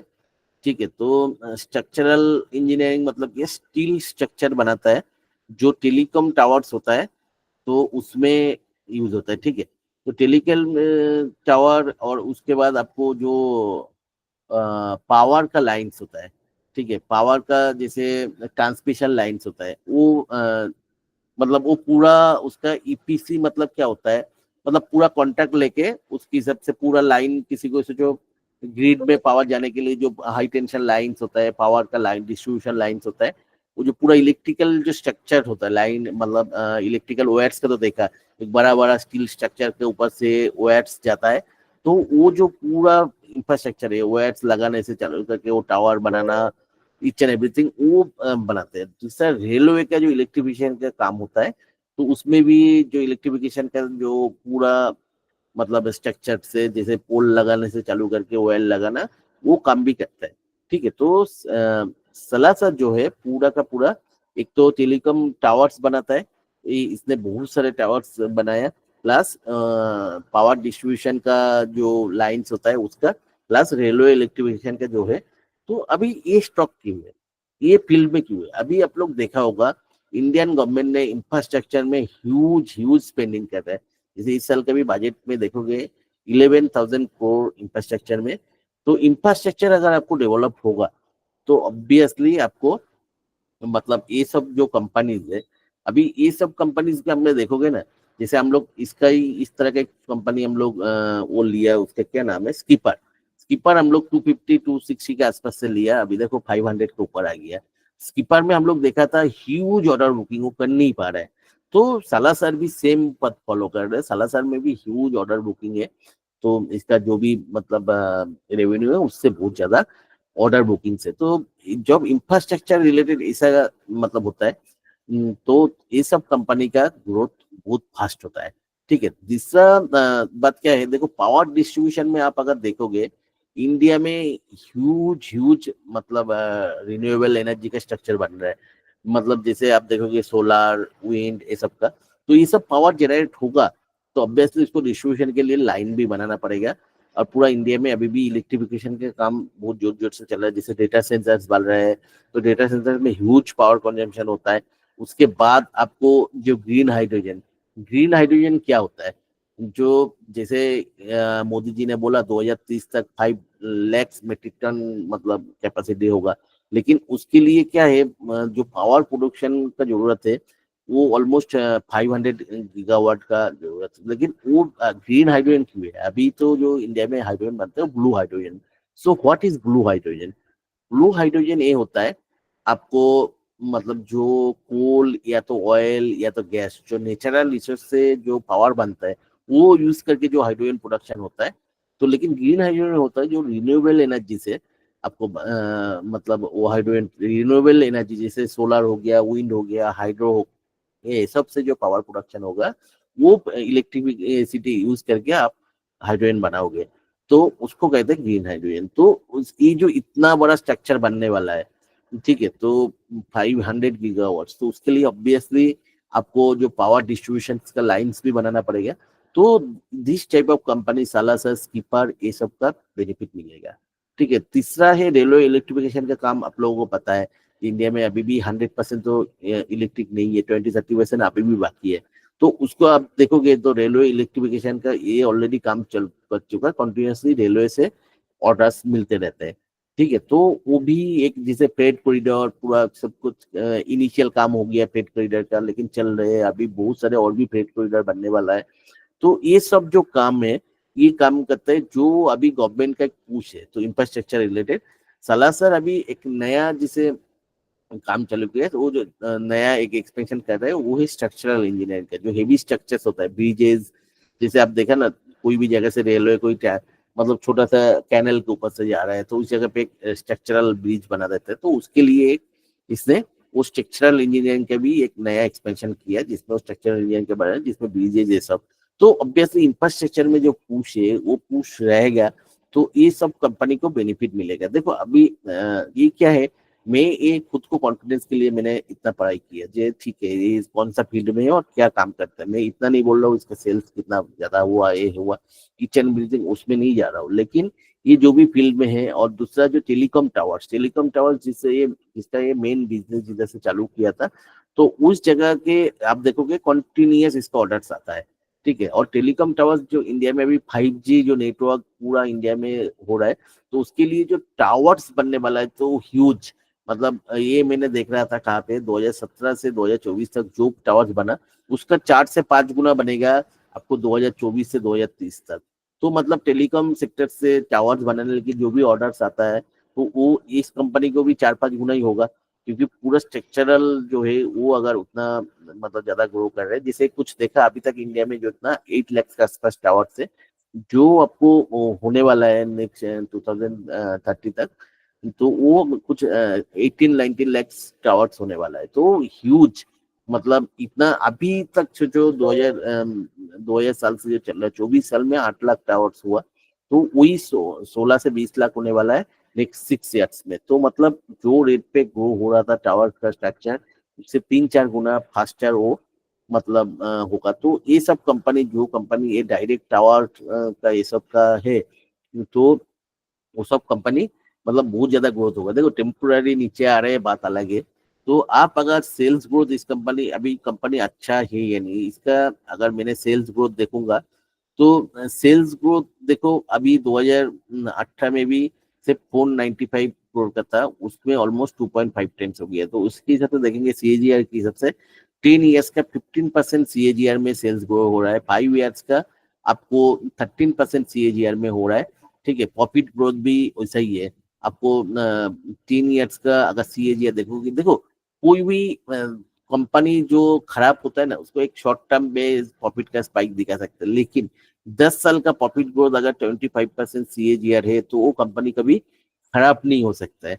तो मतलब कंटिन्यूसली ये लंबा साल से इस जगह पे बिजनेस कर रहे हैं और प्रॉफिट ग्रोथ कर रहे हैं। इस जगह पे इसका एक कंसर्न जो है इसका डेप थोड़ा सा ज्यादा, लेकिन उसको रिजर्व्स के साथ कंपेयर करूंगा तो बहुत ज्यादा नहीं है। 350 करोड़ का उसके सामने इसके पास कैश इन हैंड जो है मतलब ऑलमोस्ट 300 करोड़ का है। और डेट इक्विटी रेशियो भी देखूंगा जो हम लोगों का checklist one of the checklist है दैट इज 1 के नीचे होना चाहिए, तो ये 0.78 है, तो डेप इज मैनेजेबल डेप। तो इस कंपनी का अगर प्रोमोटर का देखेंगे, ऑब्वियसली प्रोमोटर ने इस जगह पे थोड़ा सा स्टेक रिडक्शन किया, लेकिन वो मेरे को इतना खराब क्यों नहीं लग रहा है। Same amount of stock FII ने बढ़ाया, तो जितना इधर स्टॉक रिडक्शन हुआ लगभग इधर बढ़ाया, तो FII ने ऐसे स्टॉक स्टेक कभी नहीं बढ़ाता है। तो जो भी है प्रोमोटर जो मतलब स्टेक रिडक्शन किया that is maybe due to expansion चल रहे हैं, उसको डेब्ट और भी ज्यादा एडिशन नहीं करना है, लेकिन सेम अमाउंट ऑफ 5-10% मतलब 8% का 5.5% का आसपास स्टेक FII ने बढ़ाया है, ठीक है। तो इस जगह पे थोड़ा डिटेल में देख लेते हैं कौन सा प्रोमोटर ने कम किया। ऑलमोस्ट एवरी प्रोमोटर मतलब थोड़ा बहुत कम किया, तो ये एक नेगेटिव पॉइंट है, लेकिन लंबा टाइम के लिए बिजनेस और इसका जो है देखो CAGR मतलब आपको ROC भी कंटिन्यूस 10 के ऊपर है, तो that is also a very good sign. मतलब 100 रुपीज लगा के 15-16% कंटिन्यूसली अच्छा या तो बुरा टाइम पे वो लगा है। तो इस जगह पे अगर इसका जो प्रेजेंटेशन देखो कंटिन्यूसली प्रेजेंटेशन मिलता है, इसका प्रेजेंटेशन भी कंपनी के साइड में अमेजिंग एक प्रेजेंटेशन है, मतलब जो मेरे को दिख रहा था। हाँ अभी इस कंपनी का एक मतलब और एक जो अच्छा पॉइंट है जो एक रामबोल करके इटालियन कंपनी है जो वर्ल्ड वाइड मतलब जो सस्टेनेबल सॉल्यूशन देते हैं सारे कंपनी के, कंसल्टेंट कंपनी है जिसका पूरा वर्ल्ड में 18,000 का ऊपर एम्प्लॉई है। तो रामबोल के साथ इसका जॉइंट वेंचर है। तो रामबोल के साथ जॉइंट वेंचर नहीं है, इसके साथ मतलब टेक्निकल कोलैबोरेशन है। तो उसको इसको लंबा टाइम के लिए जो सस्टेनेबल मोनोपोल्स होता है उसका डिजाइन में हेल्प कर रहा है। तो मोनोपोल्स क्या होता है, जैसे आपको क्या कहते हैं स्मार्ट सिटी में पोल्स होता है, या तो अभी के दिन में टावर देखना, एक पोल जैसे होता है, मोनोपोल जैसे टावर्स होता है। तो उसको एक मतलब डिजाइन करने में चीपेस्ट कैसे कर सकते हैं, वेट मतलब कम वेट में कैसे कर सकते हैं। तो इस तरह का डिजाइन जो ब्राम्बुल जैसे कंपनी के साथ कोई कंपनी का कोलैबोरेशन रहता है जो वर्ल्ड वाइड ऑलमोस्ट लीडर है कंसल्टेंसी फील्ड में, तो इंफ्रास्ट्रक्चर जो मेनली सस्टेनेबल सॉल्यूशन देता है, तो ऑब्वियसली उधर से भी थोड़ा बहुत तो ऑर्डर्स इसके पास मतलब शिफ्ट हो सकते हैं। तो मतलब लंबा टाइम के लिए ईच एंड एवरीथिंग इस कंपनी के दिख रहा है। ठीक है, इस जगह को आप लोग इसको पढ़ लेना। इसका जर्नी जो है देखो, ये इसका जस्ट 2006 में चालू हुआ था कंपनी। 2015 तक ये सिर्फ टेलीकॉम टावर्स ही बनाता था, लेकिन धीरे धीरे एक अच्छा जो प्रोमोटर्स होता है जब एक जगह पे मतलब क्या कहते हैं स्टेगनेंट हो जाता है बिजनेस, वो दूसरे जगह पे शिफ्ट करने की कोशिश करते हैं। धीरे धीरे railway, power distribution, heavy engineering structure सब कुछ में मतलब डिस्ट्रीब्यूटर। और इसका ऑर्डर्स देखोगे सारे मतलब उधर से आ रहे हैं, मतलब पीएसयू से आ रहे हैं, रेलवे से आ रहे हैं, ठीक है, इंफ्रास्ट्रक्चर कंपनी से ऑर्डर्स आ रहे हैं। और इस जगह पे कंटिन्यूस दिया हुआ है कब से कब किसी से। अभी देखो रिसेंटली 2024 में इसने एक ऑर्डर बैक किया Tamil Nadu generation and distribution corporation limited, मतलब जो पावर डिस्ट्रीब्यूशन कॉर्पोरेशन लिमिटेड उसमें 1,000 करोड़ का एक ऑर्डर उसको मिला। ठीक है, तो मतलब कंटिन्यूसली ऑर्डर्स इसको मिलते रहते हैं। और इस जगह पे मतलब कौन सा स्ट्रक्चर देखो सिविल में, ये जो इलेक्ट्रिकल जो डिस्ट्रीब्यूशन है, सोलर पैनल्स का जो स्ट्रक्चर है, मतलब उसको जो स्टील स्ट्रक्चर होता है, पैनल जिसके ऊपर बैठा है, ये टेलीकॉम टावर्स, ये मोनोपोल, ये जो ब्रिज जो बोला रिसेंट एक्सपेंशन किया, जो हेवी इंजीनियरिंग स्ट्रक्चर, और ये भी मोनोपोल से स्मार्ट सिटी का जो मोनोपोल्स होता है। ठीक है, तो इसका क्लाइंट अगर देखोगे बहुत सारे पीएसयू है और प्राइवेट कंपनी भी है। मतलब टावर कंपनी जो है एयरटेल हो गया, टावर विजन हो गया, जियो हो गया, एरिक्सन हो गया, सब इसका मतलब क्लाइंट है। ठीक है, जैसे मैंने बोल रहा था, जैसे अभी इंडिया में 2024 में 8 लाख का आसपास टावर से जो 2030 तक 16-17 लाख में होने वाला है। जिसे पावर ट्रांसमिशन कैसे मतलब जनरेशन कैपेबिलिटी कैसे बढ़ रहा है वो एक दिया हुआ है। इस जगह को आप पढ़ोगे ना, मैंने जो अभी एक्चुअली बोला सब कुछ, मतलब रेलवे इलेक्ट्रिफिकेशन का कैसे ग्रोथ हो रहा है, ठीक है, आपका मतलब बजट इलेक्ट्रिफिकेशन का, रेलवे इलेक्ट्रिफिकेशन का कैसे बढ़ रहा है, ईच एंड एवरीथिंग इस जगह पे दिया। वही चीज अभी मैंने मोर और लेस बोला, आप लोगों को जस्ट कॉन्फिडेंस बिल्ड करना है। तो ये पढ़ोगे तो आप लोगों को ये चीज, जैसे आपको मतलब मैं बोल रहा था ना, India to 500 gigawatt renewable energy 2030 तक 5 गीगावाट रिन्यूएबल एनर्जी मतलब करने होने वाला है। उसके लिए 50,000 मतलब ऑलमोस्ट 51,000 किलोमीटर का न्यू ट्रांसमिशन लाइन बनाएगा। तो इसका अगर देखोगे मतलब पढ़ोगे एनुअल रिपोर्ट या तो जो भी डिस्क्रिप्शन है, अभी तक इसने जो गवर्नमेंट ऑर्डर्स मिला ट्रांसमिशन डिस्ट्रीब्यूशन लाइन 900 करोड़ का 900 किलोमीटर के आसपास इसने डिस्ट्रीब्यूशन किया है इसका लाइफ टाइम में। तो सोचो अभी इंडिया में 51,000 किलोमीटर न्यू लाइंस बनने वाला है नेक्स्ट 6 ईयर्स में। तो इसको अगर 2-3 हजार मतलब किलोमीटर के भी ऑर्डर्स मिले, ये कंपनी कहा जा सकता है। ठीक है, और इसमें इन्वेस्टमेंट जो होने वाला है 2.4 ट्रिलियन मतलब हो सकता है। इधर आईसीआरए से भी 1.8 ट्रिलियन का इन्वेस्टमेंट हो सकता है। ठीक है, उसके साथ मतलब इस जगह पे आप देखोगे ह्यूज ट्रिलियंस ऑफ इन्वेस्टमेंट इस जगह से, मतलब पावर ट्रांसमिशन जो कंपनी से। तो इसलिए मैंने स्कीपर या तो सलासर इस तरह का कंपनी के ऊपर बहुत ज्यादा बुलिश हूँ। स्कीपर तो मैंने अभी भी मतलब पूरा 100% ही होल्ड कर रहा हूँ, आप लोगों को पता है। तो दैट इज ए जो कंपनी मतलब कंपनी इस मैं उस कंपनी को हमेशा प्रेफर करता हूँ जो ऐसा कोई फील्ड में काम कर रहे हैं जिसमें एक टेल विंड्स है। टेल विंड्स मतलब गवर्नमेंट का पॉलिसी फेवरेबल है, उस मतलब डिमांड है, उस मतलब उसका जो प्रोडक्ट है, तो आप देखोगे गवर्नमेंट का प्लान के हिसाब से इसका जो भी मतलब बिजनेस है बहुत ही ज्यादा फेवरेबल एक टाइम से चल रहा है। तो और कंपनी भी देखो लास्ट 10 साल से 25% के हिसाब से प्रॉफिट ग्रोथ हो रहा है, सेल्स ग्रोथ 15% के हिसाब से मतलब CAGR है। तो अमेजिंग कंपनी नहीं होता है तो इस तरह का प्रॉफिट ग्रोथ सेल्स ग्रोथ नहीं होता है, ठीक है। और ये अभी हेवी इंजीनियरिंग के लिए भी मतलब अपने इससे किया, मतलब देखो सिर्फ टेलीकॉम स्ट्रक्चर से किया, उससे धीरे धीरे रेलवे और ट्रांसमिशन, अभी हेवी इंजीनियरिंग स्ट्रक्चर से भी उसने मतलब चालू किया। और इसमें सिर्फ आप अगर सेगमेंट वाइज इसका मतलब रेवेन्यू भी देखोगे, देखो पहले EPC जो देखो पावर ट्रांसमिशन का जैसे कैसे हो रहा है, पहले ये जो स्टील स्ट्रक्चर है ना, ये क्या होता है, स्टील स्ट्रक्चर मतलब इतने जो भी मोनोपोल्स बनाते हैं या तो आपका टावर्स बनाते हैं, ये सब स्टील स्ट्रक्चर है। तो उसका बिजनेस 2024 मतलब लास्ट ईयर भी आप देखोगे उसका ऑलमोस्ट 74% था, वही बिजनेस था। और 18% था EPC फ्रॉम रेलवे, मतलब रेलवे का जो पावर लाइन जो उसने बनाता था, ठीक है, पूरा जो रेलवे का एक जगह पे एक लाइन पे मतलब इलेक्ट्रिफिकेशन करना है, तो इलेक्ट्रिफिकेशन के लिए जो भी स्ट्रक्चर है उसका वायर लगाना, पोल लगाना, ईच एंड एवरीथिंग वो करके देता था, वो 18% था। तो और 8% का बिजनेस था जो उसका जो पावर ट्रांसमिशन का जो पूरा लाइन मतलब उसका पोल लगाना, वायर लगाना, वो सिर्फ 8% था। अभी इस साल देखोगे रेलवे का ऑर्डर थोड़ा सा कम हुआ, क्योंकि रेलवे का अभी वो पता नहीं क्यों कम हुआ, लेकिन इसका जो मेन 8% से जो जिसमें इंडिया का मेन ट्रिलियंस ऑफ इन्वेस्टमेंट मतलब करने वाला है, जो पावर डिस्ट्रीब्यूशन लाइन, जिससे मैंने बोला 51,000 किलोमीटर का नेक्स्ट 6 साल में होने वाला है, तो उस जगह पे इसका देखो रेवेन्यू 32% हो गया।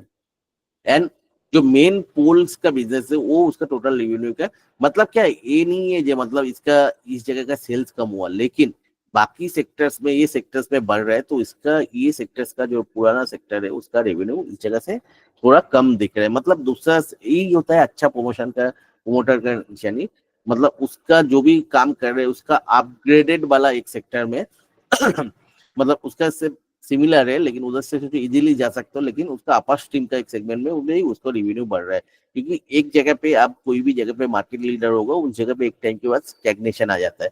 तो स्टैग्नेशन के लिए आपको नया नया, जैसे बहुत सारे चीज में हम लोग देखा, बहुत सारे कंपनी में मैं यही ढूंढता हूँ, गारोआर में देखा था, बहुत सारे कंपनी में यही देखा, कोई जगह पे स्टैग्नेशन आता है तो प्रोमोटर अगर नया फील्ड ढूंढ रहा है तो उधर से आप समझ लेना ये प्रोमोटर हमेशा विजनरीज है। चलो अभी इस कंपनी का जो भी बोलना था मैंने शेयर कर लिया, मैंने होप 15-20 मिनट तो बोल दिया इस कंपनी के ऊपर। मेरा हमेशा यही टारगेट रहता है, जो भी कंपनी के ऊपर मैं बहुत ज्यादा बुलिश हूँ उसके लिए 15-20 मिनट अगर बोलने का लिए स्टडी कर लिया तो मतलब मैं सबके सामने बोल पाया, तो ऑब्वियसली मेरे को उस कंपनी के बारे में पता है, क्योंकि किसी के सामने बोलना इतना आसान नहीं होता है। तो चलो आप लोगों का क्या व्यू है? सर इसमें देख रहा हूँ ट्विटर में लास्ट 20 सितंबर से उनके अलग अलग प्रोमोटर्स कंटिन्यूस स्टेक बेच रहे हैं। उन्होंने 22 हाफ में स्टेक बेचना शुरू किया, अभी क्वांटिटी में स्टेक बेच रहे हैं। करंट अभी की बात कर रहा हूँ मैं, स्क्रीन में जो दिखा रहा है वो उसका दिखा रहा है लास्ट क्वार्टर का। बट अभी भी अगर आप देखेंगे NSE अपडेटेड साइट में अलग अलग प्रोमोटर्स, आलोक कुमार, तृप्ति गुप्ता, शिखर गुप्ता, सब अच्छा खासा स्टेक बेच रहे हैं सब इसके अंदर। जस्ट खाली अपडेशन दे रहा हूँ खाली सर मैं ये। तो मैंने वही बोला एक ही नेगेटिव पॉइंट से, चलो उसके लिए देखो इसके मतलब ये नहीं बिजनेस इतना बड़ा बिजनेस बंद हो मैं वो जाएगा। नहीं बोल रहा हूँ सर, जो करंट में भी बेच रहे हैं तो उसको ही खाली एक अपडेशन के सेंस में खाली। हाँ तो मतलब हम लोग जो लेवल सोच रहे हैं शायद 13-14 जो एक्सट्रीम लेवल है उधर भी आ सकते हैं, तो उधर आए तो हमारे लिए बहुत बड़ा अपॉर्चुनिटी है।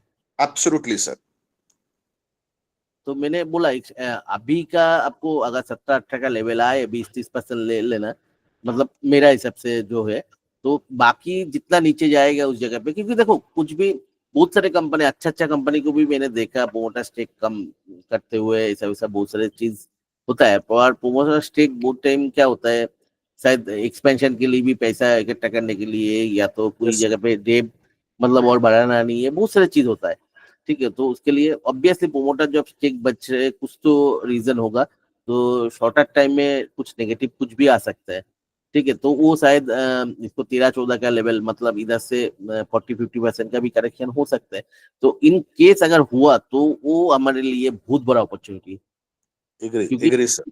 जो मतलब बिजनेस में है, मतलब अमेजिंग, मतलब अभी के लिए जो इंफ्रास्ट्रक्चर का इंडिया का जो पुश है, उसके लिए मतलब बहुत कम कंपनीज है जिसका ऐसा स्ट्रक्चरल इंजीनियरिंग का बिजनेस है, और पूरा का पूरा ईपीसी करते हैं, पावर डिस्ट्रीब्यूशन में या तो रेलवे इलेक्ट्रिफिकेशन में फुल ईपीसी सॉल्यूशन देते हैं। तो जैसे स्किपर ही मेरे को मतलब जान पहचान वाला अच्छा कंपनी जो है वो है। तो ऑब्वियसली अगर नीचे गया तो दैट इज हमारे लिए बहुत बड़ा अपॉर्चुनिटी है। बोलिए सर, और किसी को कुछ, किसी को कुछ नहीं शेयर करना है? मेरे को एडवांस में शेयर करके क्या फायदा है?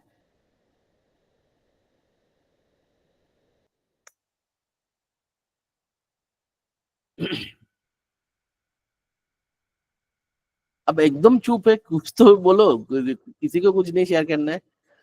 ठीक है, जस्ट मेरे को 2 मिनट दो, मैं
हेलो, और सर किसी को सॉरी कुछ? सर, एक पॉइंट ऐड करना चाहूंगा सर। साला सर का एक आरवीएनएल से जॉइंट वेंचर है which hmm, they explore the African market.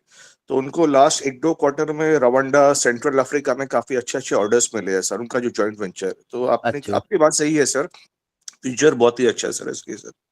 हाँ वही है, मतलब अगर इनकेस कुछ बैड न्यूज आए और मतलब 13-14 के लेवल पे मिले तो मैं तो मतलब बहुत ज्यादा जोर लगाऊंगा लेने के लिए। ऑब्वियसली मेरे पास अच्छा खासा पड़ा है, मतलब ओके। फ्री क्वांटिटी, लेकिन मैं उस लेवल पे मेरे को मिले तो मैं तो बहुत खुश हो जाऊंगा, मतलब मिले तो उसके, क्योंकि इससे अपॉर्चुनिटी बहुत कम मिलता है इतना अच्छा कंपनी का। तो क्योंकि एक कंपनी का एक सिर्फ एक चीज छोड़ के बाकी सब कुछ पॉजिटिव है, मतलब इस तरह का कंपनी मिलना भी मतलब मुश्किल होता है। तो जो भी है, देखो इतना नीचे भी आया वो प्रोमोटर सेलिंग के वजह से ही आया, बाकी वो छोड़ के कोई नेगेटिव पॉइंट नहीं है, और उसके लिए ये 50% करेक्शन ऑलरेडी हो चुका है। Yes sir. हम्म। और किसी को कुछ? लोगों, कितने सारे लोग मतलब व्हाट्सएप में मेरे को मैसेज करते रहते हैं, ये है वो है, मतलब लेकिन किसी को कुछ स्टडी नहीं करना है। मैं पहले एडवांस में स्टॉक शेयर कर रहा हूँ। आप लोग एक चीज तो, जब तक स्टडी नहीं करोगे मार्केट से कमाना बहुत मुश्किल है लॉन्गर टर्म के लिए, ठीक है?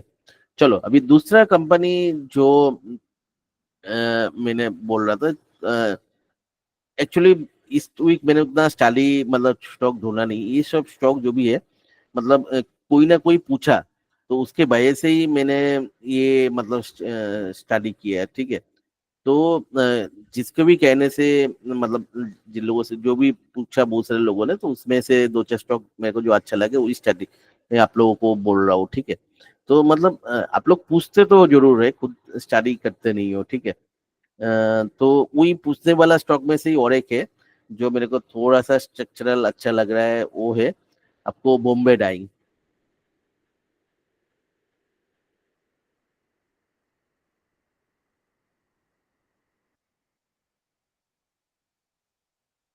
इसका ये देख लेते हैं।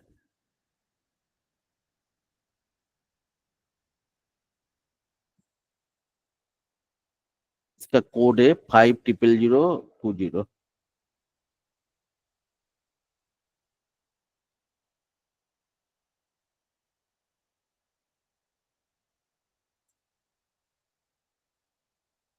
देखो बॉम्बे डाइंग अगर देखोगे 2019 से लेके मतलब अभी 2023 का एंड तक, तो मतलब 4-5 साल एक ही जगह पे कंसोलिडेट किया। उसके बाद जो कंसोलिडेशन जोन है उसको ब्रेक करके ऊपर गया, और उसके बाद अच्छा खासा कंसोलिडेशन किया ब्रेक करके ऊपर जाने के बाद भी। तो उसके बाद एक अपमूव पकड़ा। तो ओवरऑल ट्रेंड एक बुलिश में है, लेकिन शॉर्ट टर्म में एक डाउन ट्रेंड में है। तो इस जगह पे एक टेन लाइन अगर ड्रॉ करोगे, ये टेन लाइन अगर ब्रेक करेगा तो फिर से एक बुलिशनेस आएगा इस स्टॉक में। तो तब तक शॉर्ट टर्म में एक डाउन ट्रेंड में है, ठीक है। तो ओवरऑल लॉन्गर टर्म जो ट्रेंड जो भी है वो ये बुलिश है। तो लेकिन बॉम्बे डाइंग का मेरे को बिजनेस इतना कुछ खास नहीं लगा। लेकिन आप लोगों को एक चीज मैंने हमेशा सिखाया, रिवर्सल कंपनी कैसे ढूंढना है। तो रिवर्सल कंपनी कैसे दिखता है, देखो मतलब टर्न अराउंड कंपनी, इस कंपनी का मतलब बैंकक्रप्ट हो गया था ऑलमोस्ट। तो रिवर्स माइनस में था अच्छा खासा, और इस जगह पे डेप भी था। तो आप एक्सट्रीम मतलब कंडीशन में था इस जगह पे। आप देखोगे मतलब ये 2 साल जो है मतलब इस जगह पे आप लोग 5200 करोड़ का, ऑलमोस्ट 5000 करोड़ का मतलब डेप था, ठीक है। इसका आप देखोगे मार्केट कैप 4000 करोड़ का है। तो वो डेप तो अचानक से खत्म हो गया। तो मतलब ऑलमोस्ट डेप जीरो, और रिजर्व्स जो था माइनस से प्लस हो गया। ये क्या होता है, एक टर्न अराउंड कंपनी का निशानी है। जो भी ये कंपनी ने इतना पैसा लगाया, तो इसका मेनली बिजनेस अगर देखोगे टेक्सटाइल का बिजनेस बहुत ही नॉमिनल है, इसका 2-3% मतलब आता है। तो और दूसरा जो बिजनेस है पॉलिस्टर स्टेपल फाइबर का बिजनेस में, जिसमें रिलायंस सबसे बड़ा मतलब उसमें है, मतलब बाहुबली रिलायंस जिसको बोलो। रिलायंस इंडिया का जो भी मतलब बाकी पॉलिस्टर स्टेपल फाइबर का बिजनेस करता है सबको खत्म कर दिया ऑलमोस्ट। तो वो बिजनेस में भी मतलब लगभग अच्छा खासा प्लेयर्स है ये। इसका मतलब 80-86% रेवेन्यू उसमें है। लेकिन जब तक रिलायंस है वो फील्ड में बहुत बड़ा प्लेयर्स निकल नहीं सकता है, ठीक है। तो क्योंकि pricing power each and everything सब कुछ रिलायंस के हाथ में है, और अच्छा खासा कैपेसिटी भी उसके पास है। कैपेसिटी बोलो, कैपेसिटी एक्सपेंशन बोलो, ईच एंड एवरीथिंग। तो पॉलिस्टर मार्केट पूरा का पूरा रिलायंस ही इंडिया में कर। तो लेकिन ये कंपनी तब ऐसा कैसे हो गया, मतलब अचानक से मतलब इतना। तो इसका जो देखा है ये वादिया ग्रुप का है। मतलब वादिया ग्रुप जो ब्रिटानिया ईच एंड एवरी अच्छा इंडिया का एक अच्छा इंडस्ट्रियलिस्ट ग्रुप है। तो इनके पास अगर देखोगे मुंबई का आधा मतलब इनके पास है, और बाकी आधा गोदरेज के पास है। तो गोदरेज का भी मतलब बहुत सारा जमीन है मुंबई में, सेम है इनका मतलब वादिया ग्रुप का।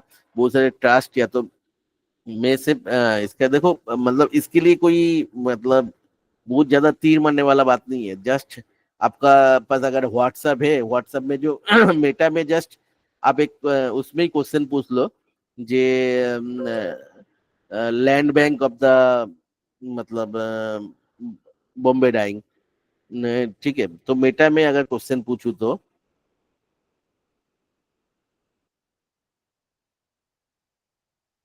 बॉम्बे डाइंग लैंड बैंक, तो इसमें क्या डिटेल्स आ रहा है देखो, पूरा डिटेल में आ गया इसका। टोटल जो लैंड होल्डिंग है अप्रोक्सीमेटली 700 को एकर्स का मतलब लैंड बैंक है, ठीक है। तो उनके पास से जब ओल्डी में एक लैंड पार्सल था 22 एकड़ का, वो जस्ट उसने बेचा, ठीक है। तो वो डील था कुछ सोल्ड टू गैसू रियलिटी। 22 एकड़ लैंड का जो कॉस्ट है वही 5200 करोड़ है। तो आप समझो सिर्फ 700 मतलब जो एकर्स लैंड है उसमें से सिर्फ 22 एकर्स बेचा, उसका ही वैल्यूएशन 5200 करोड़ है। तो अभी ये जो पैसा है, ये पैसा कहाँ से आया आप लोगों को पता चल गया ना। ये जो अचानक से रिवर्स जो है पॉजिटिव हो गया, डेप खत्म हो गया, तो ऑब्वियसली जरूर कुछ इस कंपनी में तो है ही। तो इस कंपनी में जो मतलब मेन जो 12-15% जो रेवेन्यू आता है वो आता है रियल्टी बिजनेस से। वो रियल्टी बिजनेस चालू किया तो मतलब रियल्टी बिजनेस में तो वो बिजनेस अभी 12-13% रेवेन्यू दे रहे हैं। लेकिन मेरे को लग रहा है इन फ्यूचर से रियल्टी बिजनेस में रहेगा, और वही बिजनेस में रहेगा। इनके पास ह्यूज लैंड बैंक है जो मतलब अभी देखो दूसरा एक लैंड बैंक जो दादर में है, दादर में 15 एकड़ का लैंड बैंक है, उसका डील चल रहा है। तो 15 एकड़ का जो मतलब उसका वैल्यूएशन आ रहा है ऑलमोस्ट 15,000 करोड़ के आसपास है, ठीक है। तो और बाकी ओरली में और एक 53 एकर्स का लैंड है जिसका 24,000 करोड़ का वैल्यूएशन है। इसका तो करेंटली डील चल रहा है, शायद कभी भी आएगा। तो सोचो टोटल जो मुंबई में लैंड पार्सल जो 700 एकर्स लैंड है इसके पास, वो पूरा का पूरा ये अगर रियल स्टेट में लगाएगा या तो बेचने में आएगा, कितना एनॉर्मस वैल्यू हो सकता है। तो मेरे को सिर्फ यही चीज के लिए ये कंपनी के ऊपर मतलब मैंने वो, बाकी तो उतना कुछ खास मतलब मेरे को इसमें दिख नहीं रहा। एक तो चार्ट स्ट्रक्चर भयंकर पॉजिटिव है, चार्ट स्ट्रक्चर मतलब बहुत ही अच्छा मल्टीवेगर चार्ट स्ट्रक्चर है। तो लेकिन इसका सोचो जोमी सिर्फ अभी जो मतलब सिर्फ 53 देखो 22 एकर्स इसने बेचा, उसका आया 5,200 करोड़। इसका सारे जितना बैंक जैसे सिचुएशन सब सॉल्व हो गया। दूसरा एक मतलब जो जमीन का डील चल रहा है उसका 15,001 करोड़। तीसरा एक जमीन का जो चल रहा है उसका 50,000 करोड़ का। तो सोचो मतलब क्या एनर्मस सारे लैंड बैंक मतलब मॉनिटरी होगा तो क्या एनर्मस इसमें क्रिएट हो सकता है। बाकी और कुछ मेरे को देखना नहीं है, बाकी बिजनेस उतना कुछ खास नहीं है। तो उसके लिए थोड़ा क्वांटिटी मैंने लेके रखूंगा। तो ऑब्वियसली अभी नहीं है, देखते हैं कब उसको लेंगे। तो थोड़ा बहुत नीचे आए तो लेंगे, या तो ऊपर थोड़ा सा फिर से मतलब मैंने दो कंडीशन बोला इसका चार्ट के लिए। अगर ये 10 लाइन ब्रेक करेगा तो उस जगह पे मैं लूंगा थोड़ा 50% क्वांटिटी, या तो और भी नीचे आए, नीचे 160 के आसपास 170-60 के आसपास एक बार आए तो तब लेंगे। या तो उस कंडीशन में मतलब ये 10 लाइन को ब्रेक करे, या तो अच्छा खासा नीचे आए तो लूंगा। तो मतलब ये मेरा दो कंडीशन है जिस कंडीशन में मैं लूंगा इसको। तो only that is for the land bank. तो यही है रीजन।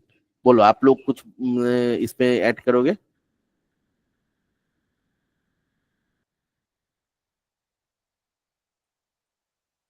किसी को कुछ ऐड नहीं करना है? अभी ये क्लास बंद करना पड़ेगा लग रहा है, कोई कुछ ऐड नहीं करते हो आप लोग। इसका वैल्यूएशंस इंडस्ट्री से थोड़ा कम लग रहा है, मतलब अभी ये अगर हम वैल्यूएशन पे मत जाओ ना, इसका जो भी है ये वैल्यूएशन कम क्यों दिख रहा है? क्योंकि ये जो जमीन बेचा उसका देखो ना, प्रॉफिट जो है वो आधा से इनकम से 5,000। प्रॉफिट है। तो वो इसका ऐड हुआ तो उसलिए देखो अचानक से बढ़ गया, माइनस से बहुत ज्यादा प्लस है, 2-3 हजार करोड़ का प्रॉफिट, उसलिए ईपीएस कम दिख रहा है और कुछ नहीं है।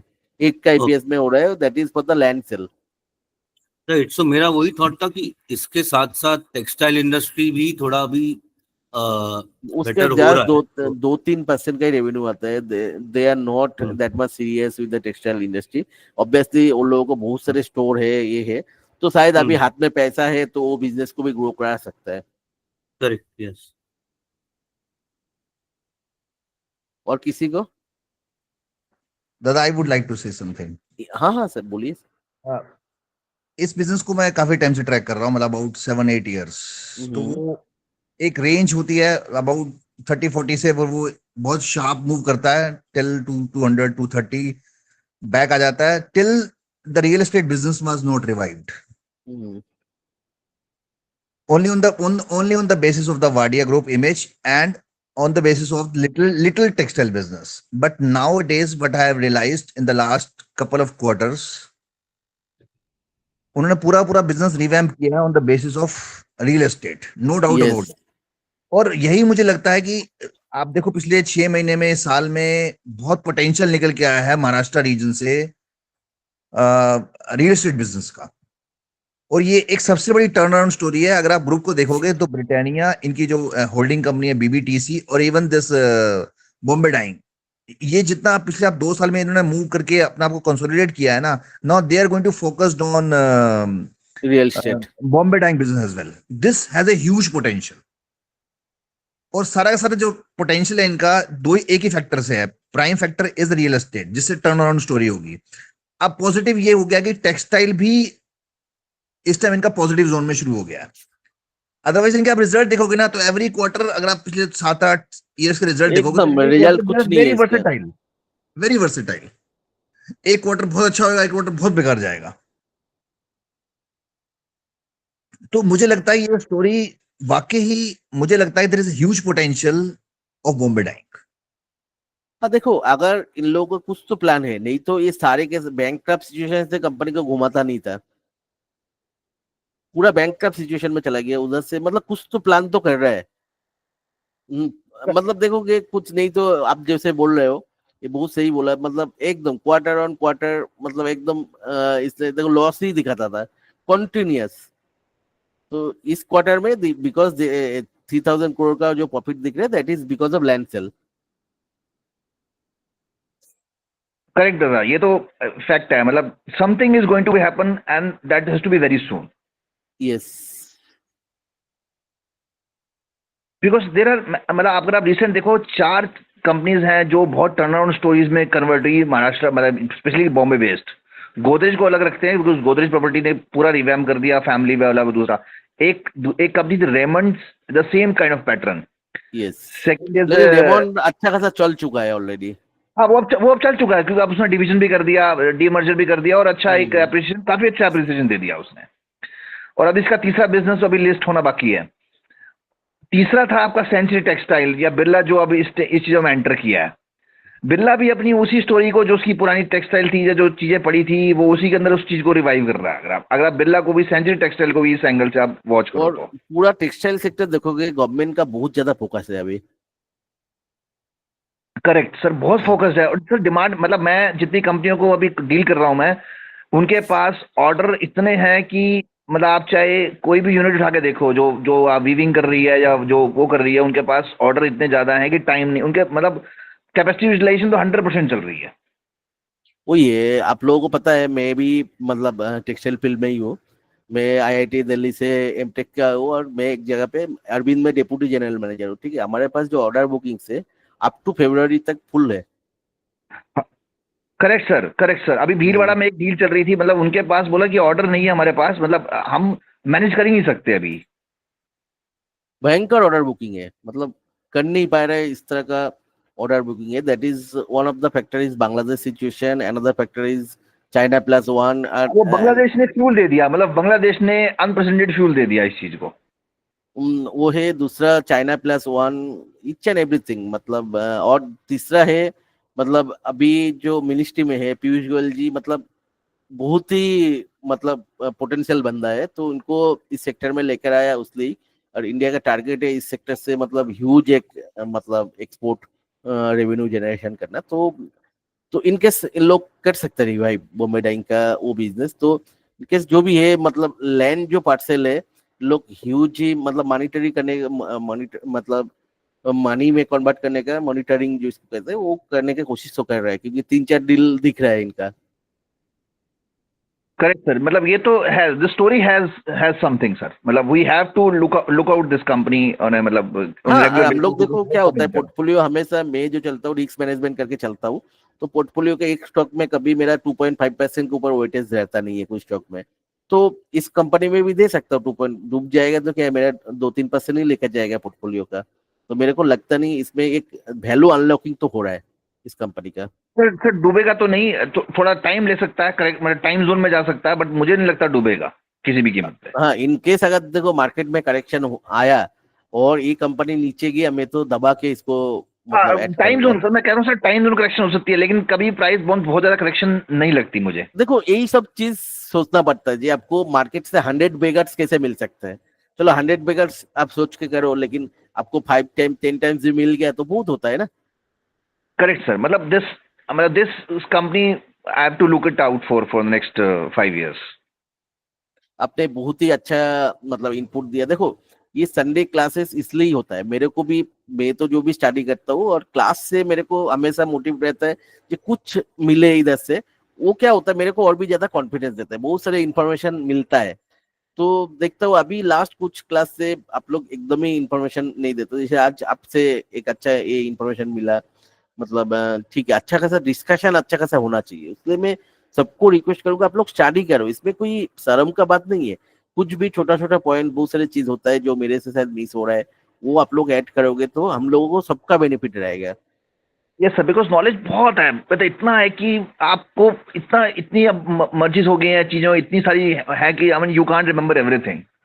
यस वही है, शायद इस बहुत स्टॉक सारी में सोचा था चीज। कभी, मतलब ये आपने हाईलाइट किया, दिस स्टॉक वेरी गुड। मतलब ये मैं सोचा था कभी इसको कैसे हाईलाइट करूं, मैं भूल ही गया था इसको, और आपने हाईलाइट बिल्कुल राइट टाइम पे पिक किया है इसको सर, क्योंकि अभी इसमें मूवमेंट बहुत हुई नहीं है बहुत ज्यादा। यस, अभी बहुत इनिशियल स्टेज पे है। इनिशियल स्टेज पे है, क्योंकि बाकी मैं देखता हूँ रेमंड बबल्स बहुत ज्यादा ये हो चुके हैं, मतलब इसमें पोटेंशियल है सर। डबल तो ये मैं मान ही ना, ये डबल नहीं होगा, बहुत जल्दी होगा सर ये। तो मेरा ही जो अरविंद है, आप देखो ना, लास्ट एक साल में 80 to 500 के आसपास आ गया है। मतलब कितना वैल्यू अनलॉकिंग हुआ टेक्सटाइल में। अभी तो मैं खुद कह रहा हूँ सर, अभी टेक्सटाइल तो यू पिक, मतलब ये तो आप ब्लाइंडली पिक, मेरे हिसाब से पिक होना चाहिए।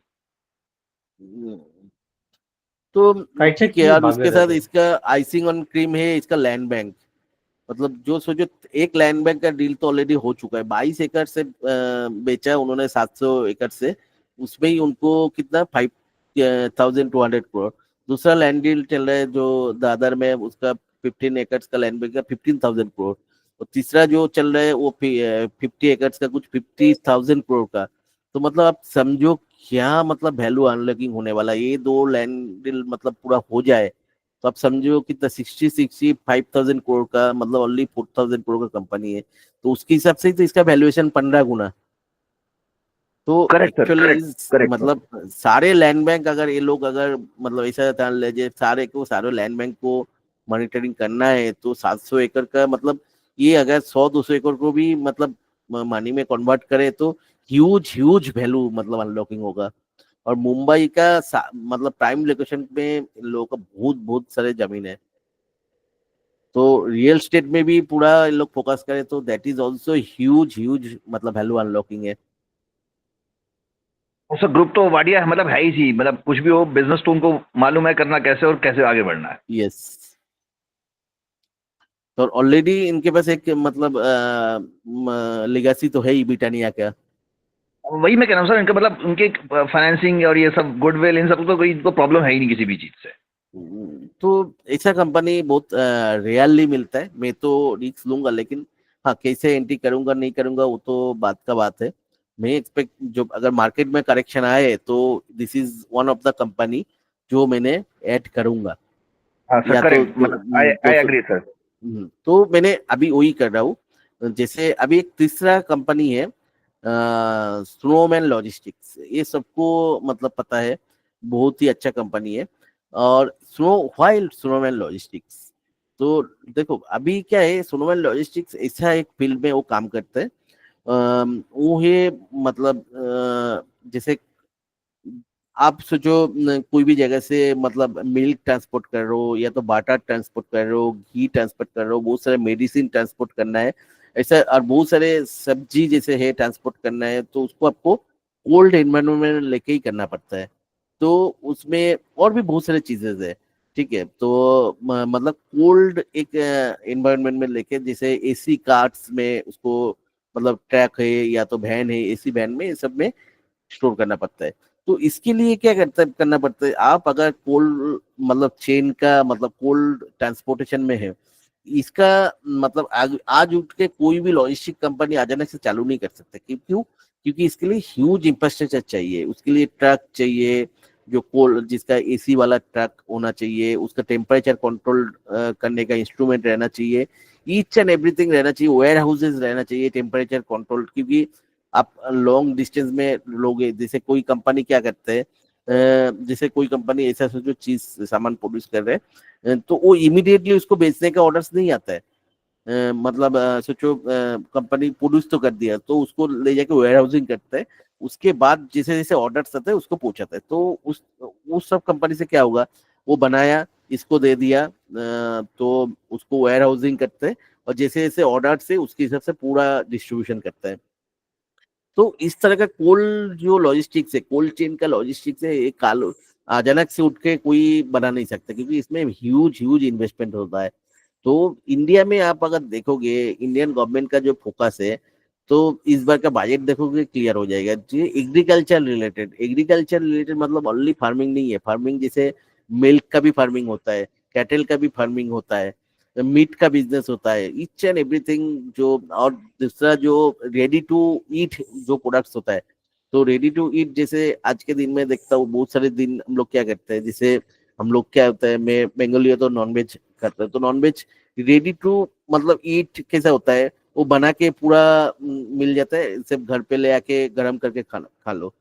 तो उसके बाद भी क्या होता है, जैसे रेडीमेड पराठा मिल जाता है, ठीक है, वो भी घर पे लेकर आओ, उसको गर्म करो खा लो। तो उसमें क्या होता है, मेहनत कम होता है। इंडिया में जैसे जैसे मिडिल क्लास बढ़ रहा है, रेडी टू ईट फूड का भी, तो ये सब चीजों के लिए क्या करना पड़ेगा आपको, मतलब वेयर हाउसिंग आपको करना पड़ेगा, वेयर हाउस में वो रहेगा, वो टेम्परेचर कंट्रोल्स होगा, ठीक है। तो उसके लिए तो हम लोग एक कंपनी ऑलरेडी जो ये वेयर हाउस है, उसके बाद जो आपको देखना, आज के दिन में जैसे मैं अहमदाबाद में जिधर रहता हूँ, मेरे को कभी भी कोई, मेरे को मार्केट में जाने की जरूरत ही नहीं पड़ता, कभी भी कुछ जरूरत पड़ता है, जैसे आपको ब्लिंकिट हो गया, 10 मिनट में घर पे आ जाते हैं सामान। मैं ऑर्डर किया, 10 मिनट में आ जाते, ब्लिंकिट आ गया, जेप्टो आ गया, बिग बास्केट आ गया। आपको बिग बास्केट डेली आपको जो कल सुबह उठ के कुछ चाहिए, मैं रात को 10 बजे तक ऑर्डर करता हूँ तो सुबह मेरे घर के सामने होता है। मिल्क बास्केट, तो 5-6 कंपनी तो दिखता ही है। तो इन लोगों को भी जो वेयर हाउसिंग है वो भी बनाने का मतलब ये सबको क्या होता है, जैसे मिल्क रखना है या तो बटर्स रखना है और बहुत सारे आइसक्रीम्स रखना है और भी रेडी टू ईट फूड रखना है, तो वेयर हाउस तो बनाना ही पड़ेगा। और डिस्ट्रीब्यूशन करने के लिए कोल्ड लॉजिस्टिक्स का जरूरत है। तो हम लोग जो वेयर हाउसिंग का है उसके लिए तो ऑलरेडी हम लोग एक कंपनी का बात किया था जो आइस मेकर है, वो भी एक ऐसा एक कंपनी जो नीचे जाएगा, तो मैं, और वो भी लेवल कौन सा है वो भी मैं बता चुका हूँ ऐसा ही एक क्लास में। तो वेयर हाउसिंग का बिजनेस जो है बहुत ही मतलब एक कोल्ड मतलब chain and cold warehouse इसका आने वाला दिन पे, क्योंकि because of government focus on agriculture and this type of production, milk production, meat production, each and everything, और इंडिया का मिडिल क्लास बढ़ रहा है, तो ये सब चेन, और इसमें बहुत ज्यादा प्लेयर्स है नहीं, पर्टिकुलरली कोल्ड लॉजिस्टिक्स में one of the biggest player India, मतलब सबसे लार्जेस्ट प्लेयर है, दैट इज सोनोमैन लॉजिस्टिक्स। तो इसका बिजनेस ग्रोथ देखोगे अमेजिंग है। अभी एक ही नेगेटिव है, आरओसी उतना ज्यादा नहीं है, शायद ये शायद कॉन्टिन्यूसली एक्सपेंशन कर रहा है, जैसे अभी मैं पढ़ रहा था मतलब ईस्ट जोन पे भी बहुत ज्यादा एक्सपेंशन कर रहा है बिकॉज ऑफ कस्टमर डिमांड्स, ठीक है। तो इनके पास बहुत सारे मतलब वही एसी टेम्परेचर कंट्रोल ट्रक्स है, वेयर हाउस है, ईच एंड एवरीथिंग है। तो 3PL लॉजिस्टिक्स में, और आपका कोल्ड चेन का बिजनेस में देखोगे ये वर्ल्ड का 14 नंबर में आता है, इंडिया में तो 1 ही, तो वर्ल्ड का भी 14 नंबर्स में आता है। तो इसको मतलब बहुत सारे अवार्ड भी मिल चुका है। तो that is Snowman logistics is amazing business with the prospect of Indian long term growth and agriculture push. तो this is the one of the good stock that is Snowman logistics. हम लोग बहुत नीचे वाला लेवल पे 60 का level पे एक बार डिस्कस किया था, तो मैं सोचा फिर से और एक बार डिस्कस कर लूँ, क्योंकि बहुत सारे लोग मतलब मेरे को रिक्वेस्ट कर रहा था। तो स्नोमैन मैं ऑलरेडी होल्ड कर रहा हूँ 60 का लेवल से, ठीक है। आप अगर देखोगे इस जगह पे एक लॉन्ग टर्म कंसोलिडेशन था 2016 से, तो 2016 से इस जोन के ऊपर जा नहीं पा रहा था, तो 8-9 ईयर्स का एक ब्रेकआउट इसको मिला, क्लियर कट ब्रेकआउट है विद वॉल्यूम। और इस जगह पे एक उसके बाद भी जो इमीडिएट ब्रेकआउट के बाद हाई दिया उसके ऊपर भी आ गया और उस जगह पे कंसोलिडेट कर रहा है, ठीक है। तो मैंने ऑलमोस्ट इस जगह से होल्ड कर रहा हूँ 59-60 का लेवल से, तो मेरा ऑलमोस्ट 30-40% के ऊपर तो प्रॉफिट में मैं होल्ड कर रहा हूँ। तो लेकिन this is a very very good company, in case अगर मार्केट में करेक्शन आए तो फिर से 60 के लेवल पे और एक बार आ सकता है, लेकिन अभी इमीडिएटली मेरे को 90-100 का आसपास दिख रहा है। तो लेकिन उसके ऊपर तब भी दिखेगा अगर मार्केट इसको सपोर्ट करेगा, तो इमीडिएट मूव मिलना बहुत मुश्किल है। तो आप लोगों को अगर लेना है तो इस जगह पे 30-40% ले सकते हो, अगर नीचे जाएगा तो कंटिन्यूस 10% का डिप में आप ऐड कर सकते हो, 10% करके। अगर करेक्शन आएगा तो 1-1.5 साल हम लोगों को मिल जाएगा, अच्छा प्राइस पे इसको एकोमुलेशन कर रहा है। इन केस ऑफ इंडियन मतलब ग्रोथ प्रोस्पेक्ट और इंडियन मिडिल क्लास बढ़ रहे मतलब फार्मिंग में पुश ईच एंड एवरीथिंग के लिए एक कंपनी मेरे को लंबा टाइम के लिए अच्छा आएगा दिख रहा है। और आपका बिजनेस मतलब देखोगे मतलब अच्छा है, मतलब सिर्फ एक ही नेगेटिव है, आरओसी अभी 1400 करोड़ का कंपनी है। सो दैट इज मतलब वेरी स्मॉल कंपनीज है। तो ये सब कंपनी की तरह है, तो अचानक से कब 20-30 हजार करोड़ का मतलब मार्केट कैप बन जाता है आपको पता भी नहीं लगेगा, ठीक है। अच्छा खासा डिविडेंड भी देते हैं, डिविडेंड यील्ड 1.18 है। तो मतलब और बिजनेस ग्रोथ देखोगे तो लास्ट 5 साल का बिजनेस ग्रोथ 17% CAGR, मतलब अमेजिंग कंपनी। अमेजिंग कंपनी नहीं होता तो इतना अच्छा बिजनेस ग्रोथ नहीं होता। डेप थोड़ा सा ज्यादा है, लेकिन डेप इक्विटी रेशियो उतना खराब नहीं है, 0.66 है। तो इसमें और एक चीज मेरे को पॉजिटिव जो दिखा, कंटिन्यूअस प्रोमोटर ने होल्डिंग बढ़ाया। देखो इस जगह तक स्टेगनेंट था, तो प्रोमोटर इस जगह पे देखोगे तो देखो कंटिन्यूअस हर क्वार्टर में कंटिन्यूअस बढ़ा रहा है। लास्ट कुछ क्वार्टर से देखो, जून 2023 में 1.5% बढ़ाया, उसके बाद 1.25, और फिर से 1.27%, फिर से 1%, फिर से 1.25, तो मतलब कंटिन्यूअस इसने बढ़ा रहा है। एफआई का होल्डिंग ऑलमोस्ट मतलब सेम है, इस क्वार्टर में थोड़ा सा बढ़ा है। अभी डीआईआई ने भी होल्डिंग देखो कंटिन्यूअस थोड़ा थोड़ा करके बढ़ा रहा है, लेकिन कंटिन्यूअस तो बढ़ा रहा है। तो कुछ तो होगा इस कंपनी में जिसकी वजह से इतना प्रोमोटर, एफआईआई, डीआईआई सब ने होल्डिंग बढ़ा रहा है। तो that is one of the biggest sign होता है कि तीनों का तीन जो बढ़ा रहा है। और ऑब्वियसली आने वाला दिन का मतलब ये company one of the leading company, मेरा तो कोई डाउट है नहीं। तो क्योंकि इस कंपनी में पेनिट्रेशन करना दूसरे कंपनी का थोड़ा सा उतना आसान नहीं है, क्योंकि ह्यूज मतलब इसमें क्या होता है, ह्यूज इन्वेस्टमेंट चाहिए होता है। ठीक है, तो और एक्सपेंशन भी अच्छा खासा इसका दिख रहा है, कंटिन्यूअस एक्सपेंशन कर रहे हैं, नहीं तो बिजनेस को नहीं मिलेगा। तो इस कंपनी का जो भी बोलना था मैं तो बोल दिया। आप लोग कुछ अगर ऐड करना चाहते हो तो कर सकते हो। दादा इसकी कमेंट्री अभी मैंने सुन रहा था 2-3 दिन पहले, तो इसने लखनऊ में भी अपना कोल्ड स्टोरेज और लखनऊ, गुवाहाटी और तीसरा जो है शायद साउथ में 200 करोड़ रुपए कैपेक्स बढ़ा रहा है, मतलब कर दिया है अभी वो, मतलब उस पर काम चल रहा है। तो 200 करोड़ रुपए प्रमोटर इन्वेस्ट कर रहा है इसमें, और कुछ पैसा भी रेज किया था इसने डेट के थ्रू, करीब 125 करोड़ रुपए। तो अगर कहीं ना कहीं ग्रोथ स्टोरी तो है ही। लास्ट पैसा क्या है 6-7 क्वार्टर से कंटिन्यूअसली इसका मैं कमेंट्री पढ़ता हूँ, हर क्वार्टर का कमेंट्री में इसका कुछ ना कुछ मिलता ही है एक्सपेंशन का। मतलब ऐसा ही 200-300 करोड़ 200-300 करके एक्सपेंशन कर ही रहा है इसने, नहीं तो लास्ट 5 साल 17% के हिसाब से बिजनेस ग्रो नहीं होता था। तो इससे कंटिन्यूअस कर रहा है, तो that is India long term growth story के लिए ये कंपनी मेरे को लगता है बहुत ही अच्छा है। अपने और ये अच्छा प्रमोटर भी बड़ा नायर साहब जैसे प्रमोटर, वो भी बड़ा एग्रेसिव है। इसकी कमेंट्री भी जैसे सुन रहा था उसकी बातों से, ही वाज मतलब एक्टिवली वर्किंग ऑन इट, क्योंकि जिस तरह से वेयर हाउस ये, और नए नए अभी इसने टाइप किया है ब्लिंकिट और जेप्टो से भी टाइप किया है आइसक्रीम बिजनेस और 2-3 बिजनेसेस में। वही बोल रहा हूँ, क्योंकि ब्लिंकिट जिप्टो का बिजनेस और भी मतलब ऐसा जो घर पे डिलीवरी करता है, मैं सरप्राइज हो जाता हूँ। मतलब मैं ऑर्डर करता हूँ जेप्टो तो 10 मिनट में, ब्लिंकिट 10 मिनट में मेरे घर पे सामान होता है।